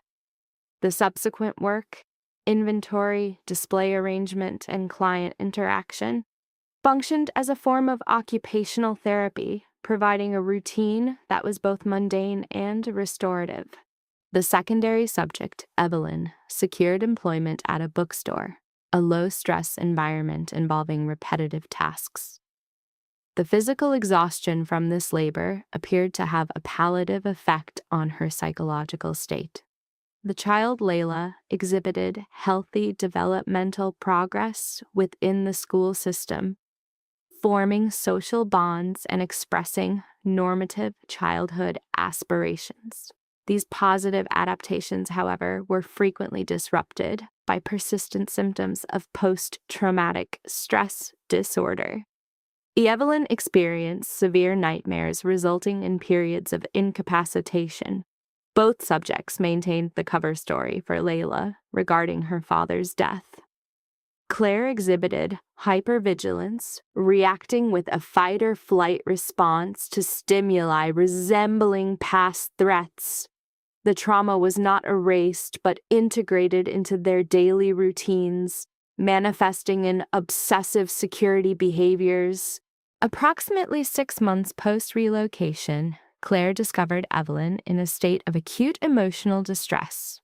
The trigger was a mundane observation, a father purchasing a book for his daughter, an image of paternal normalcy that starkly contrasted with Evelyn's own traumatic past with Leon. The subject expressed feelings of inadequacy and an inability to perform normalcy. Claire's response was not one of reassurance, but of shared coping strategy, stating, "You just have to keep showing up." She reframed their survival as a continuous act of pretense, an admission of faking it rather than genuine recovery. The shared ritual of preparing a meal with the child served to temporarily reestablish a sense of familial stability. It was a functional, if not complete, moment of healing. A period of 2 years elapsed. The child Layla reached age 11, demonstrating significant cognitive and social development, notably in forensics and debate. A request for a museum field trip signified a profound level of achieved normalcy that was emotionally overwhelming for Claire.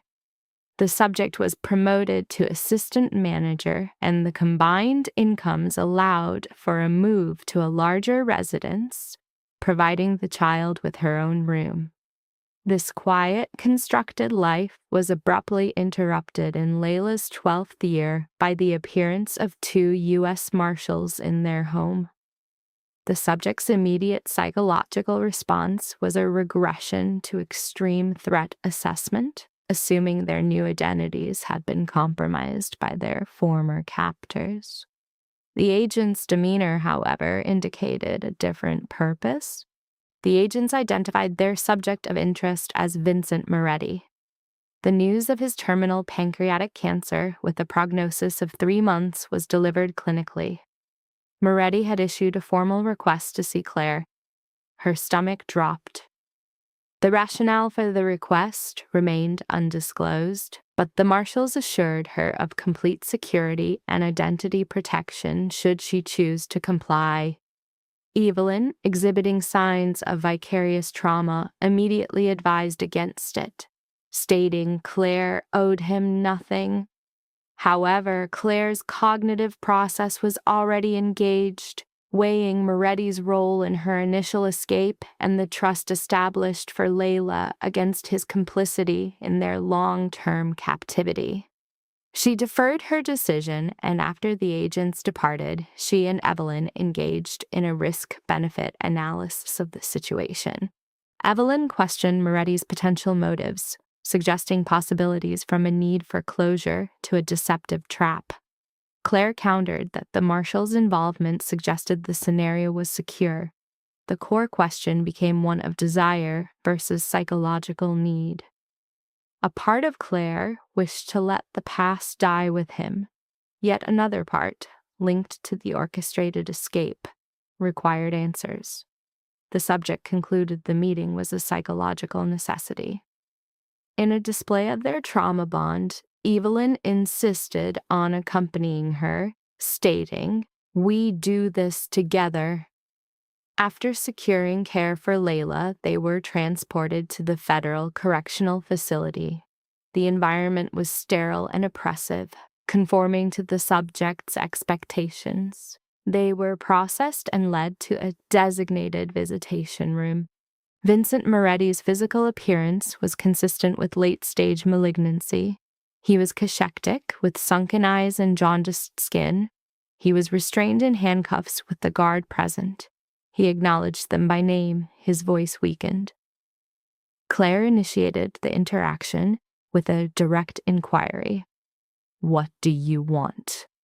Moretti's stated goal was to offer an apology and an explanation. Evelyn immediately rejected the apology. Unperturbed, Vincent proceeded with a confession, admitting his passive complicity in his family's crimes constituted a moral failure. He cited specific instances of inaction, Claire's initial abduction and Evelyn's forced marriage, labeling his behavior as cowardice, driven by self-preservation. Claire remained silent, observing. The subject inquired about his motivations for this deathbed confession. Moretti explained that the records Claire had compiled led to the recovery of over 60 stolen art pieces, returning them to their rightful owners, a tangible outcome of her actions. He then disclosed that a $2 million trust for Layla, composed of legitimate funds verified by federal investigators, remained active and would be accessible to her at age 18. Evelyn rejected the financial restitution. Moretti clarified the funds were intended solely for the child, to provide her a future unburdened by their past. This, he claimed, was a means of providing a freedom he had failed to secure for them earlier. Claire continued to assess his demeanor for any signs of manipulation or ulterior motives. All she observed, however, was a man in terminal decline attempting to resolve his internal conflicts. "Is that the complete disclosure?" she inquired. "Nearly." Vincent shifted his posture. "It is critical you understand that I initiated contact with the federal authorities. I provided the initial intelligence that precipitated the raid." Evelyn vocalized a sharp intake of breath. "For what reason?" Claire asked. Because I had reached a saturation point with the lifestyle, the violence, the systemic corruption. I was fatigued by my role in a system that inevitably destroyed all it contacted. And you three were entitled to a better outcome. Vincent's eyes showed evidence of unshed tears. I could not reverse past events, but I could incinerate the entire structure to provide you an escape from the wreckage. Claire processed this new data. You accepted a 40-year prison sentence to secure our release. I went to prison as a consequence of my actions. Your subsequent freedom was the sole positive externality of the entire affair. A long silence followed. Finally, Claire delivered her assessment. I do not grant you absolution. I cannot. The trauma we endured, Leon's actions, the family's pathology, that is not something I am capable of forgiving. Forgiveness is not what I seek, yet I comprehend the reasons for your actions. Claire's tone remained clinical. My hope is you attain some measure of psychological resolution before your life concludes. Vincent acknowledged this. Thank you for your presence, both of you. It holds significant weight. The officer signaled the end of their time. Claire and Evelyn rose to depart. At the threshold, Claire paused and looked back. Vincent, concerning the 60 pieces that were returned, is there a manifest? The federal authorities have it. It can be procured upon request. Claire gave a nod and left. During the flight, Evelyn inquired, "Why did you need that list?" "Because I must see the families who received their art again. I require confirmation that my efforts produced a tangible outcome. They did matter. You heard his testimony. I need to observe it myself." Claire obtained the manifest from the marshals 2 weeks later. 63 items restored to their legal owners. She investigated each entry, uncovering their histories. A painting expropriated from a Jewish family during the war, now with the granddaughter. A sculpture taken from a museum in a robbery, now returned to its gallery. A family portrait held for generations, finally back in its ancestral home. Each case represented a small, rectified injustice, and Claire had been instrumental. This did not negate the years of confinement, nor did it undo the trauma. It did, however, reframe that period with a purpose beyond mere survival. Vincent expired 6 weeks after their visit. Claire did not attend the interment, as no formal service was held. There was only a discreet burial in the prison cemetery. Nevertheless, her thoughts would sometimes return to him, analyzing the complexity of a subject both complicit in criminality, yet pivotal to its end. Human subjects are not simple.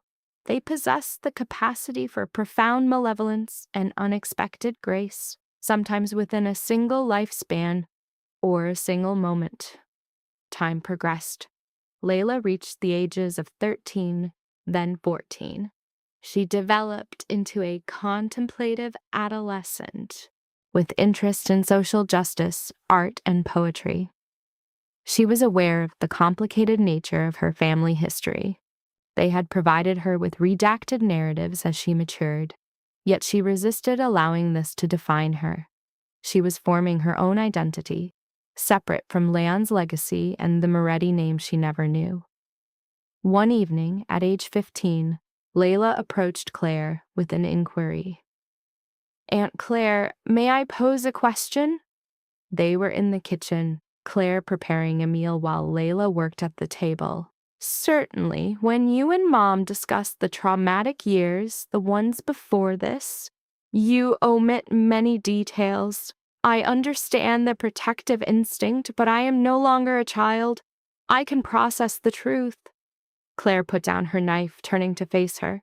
"What truth do you require? The true nature of my father?" "Who was he?" Claire felt a visceral response. This confrontation was long anticipated. "I will get your mother. Her participation in this disclosure is necessary." They convened in the living room, Claire, Evelyn, and Layla, and told her. Not the full account, but enough. They spoke of Leon, the coerced union, Claire being held as leverage, and the years of confinement with its escape attempts. They concluded with Vincent's final intervention. Layla absorbed the information without speaking, her expression showing escalating horror as the narrative unfolded. When they finished, she was silent for a long time.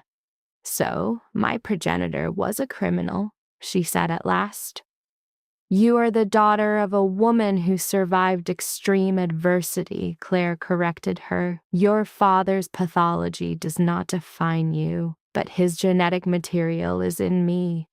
Biology is not destiny, Evelyn stated firmly. I have observed your development, Layla. You are kind, thoughtful, and strong. You advocate for what is right. You care for people. None of those traits came from Leon.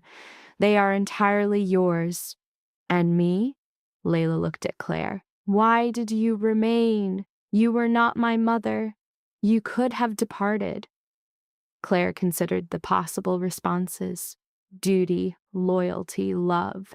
Because you required my presence, she said plainly, and I required yours. You became my reason to continue when I had none. You were my purpose. Layla's eyes filled with tears. I am glad you remained. As am I. They held one another as Evelyn wept quietly beside them. The moment felt like the final release of a burden they had carried for years. Layla completed secondary school at 17, a year early and with honors. She had been accepted to 3 universities, each with a full scholarship. The trust Vincent established was activated on her 18th birthday, and Layla observed the statement for 5 full minutes without a word. $2 million, she whispered. This is irrational. It is your asset, Claire said, to be used at your discretion. What was Mother's opinion on this? She said the choice is entirely yours. Layla was quiet for a long moment. I want to allocate a portion to establish a foundation for children affected by organized crime, to help them access therapy, education, support, the resources I had because of you that other kids do not. Claire's throat tightened. That is a beautiful objective. And I will attend college to study art history as you did. Layla looked at Claire.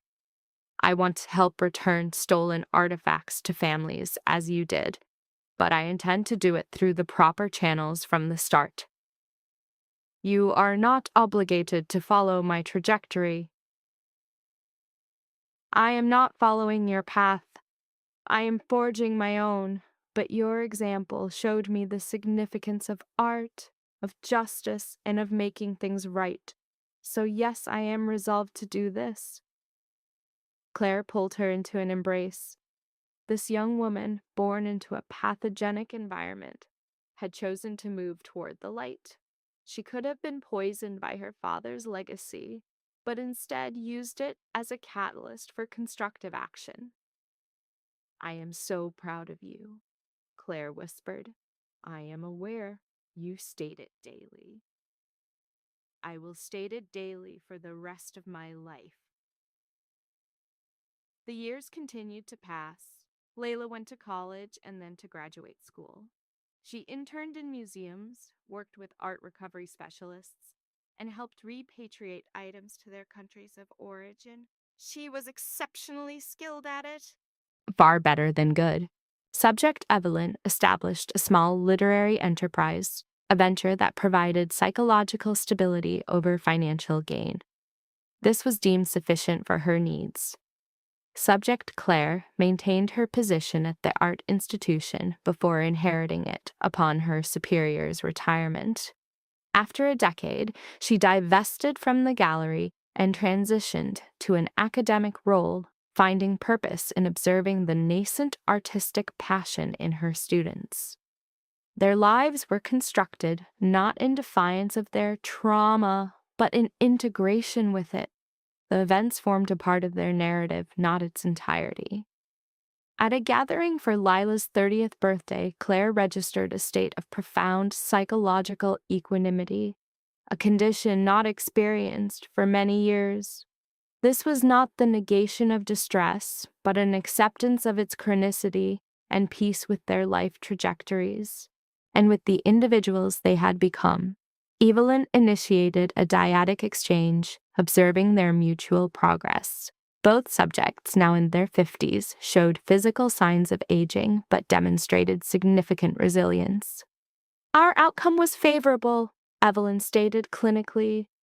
"Indeed," Claire concurred. "This degree of recovery was outside my initial prognosis." "And mine." Lila summoned them for a ritual cake cutting. In that moment of social integration, Claire engaged in a visualization exercise, imagining the perpetrator, Leon's reaction to their current state of autonomy. The projected narcissistic injury and rage from his loss of control produced a smile in Claire, a key indicator of psychological liberation.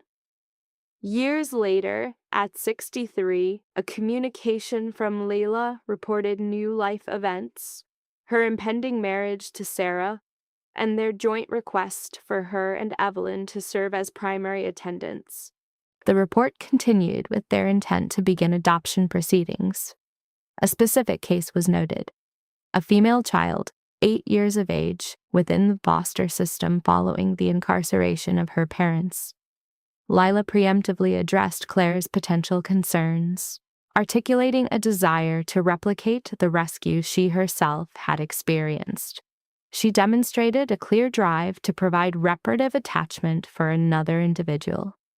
Claire processed this information, recalling her own past state of hypervigilance and a learned desire for invisibility.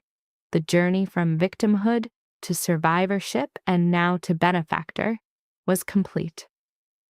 "You possess the traits of an excellent maternal figure," she affirmed. "My developmental models were superlative." The wedding was an intimate, functional ceremony. Standing with Evelyn, Claire contrasted the event's atmosphere of hope with the entrapment of her own long-ago wedding. The new child, Emma, was integrated into the home 6 months thereafter. The child was initially reserved and hypervigilant, a presentation reminiscent of Claire's own early coping mechanisms.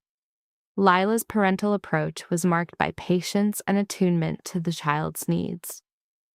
Claire observed these interactions, Lila reading to Emma, providing art instruction, demonstrating environmental safety, and perceived the completion of a therapeutic cycle. The intergenerational transmission of trauma could be halted. The pattern could be disrupted by a single individual's conscious effort to alter her behavioral script. For Claire's 65th birthday, Evelyn hosted a small gathering limited to their core social unit. Emma approached Claire, requesting instruction in art. The child articulated a desire to rectify injustices, mirroring Claire's past professional role. "That is my intended vocation, to correct what is wrong," Claire embraced the child. "In that case, I will transfer all my knowledge to you." That evening, Claire engaged in a period of reflection on her life's trajectory. She analyzed the path from the initial traumatic event to her current position within a self-created, secure family structure. She had endured periods of incapacitating fear and psychological fragmentation. Her choices were recontextualized as adaptive strategies for survival. However, she had also demonstrated a profound capacity for attachment and had built a meaningful existence from the aftermath of ruin. She had helped raise a child who, in turn, was raising another, transmitting resilience instead of trauma. The once timid individual had become a subject who asserted her presence and refused erasure. Perhaps that outcome was sufficient. Perhaps it was optimal. Claire closed her eyes, allowing for full cognitive and affective processing, the grief for her losses, the appreciation for her gains, and the quiet acknowledgement of her own personal evolution. She had survived. All subjects had survived. And through the process of survival, they had acquired the skills for living.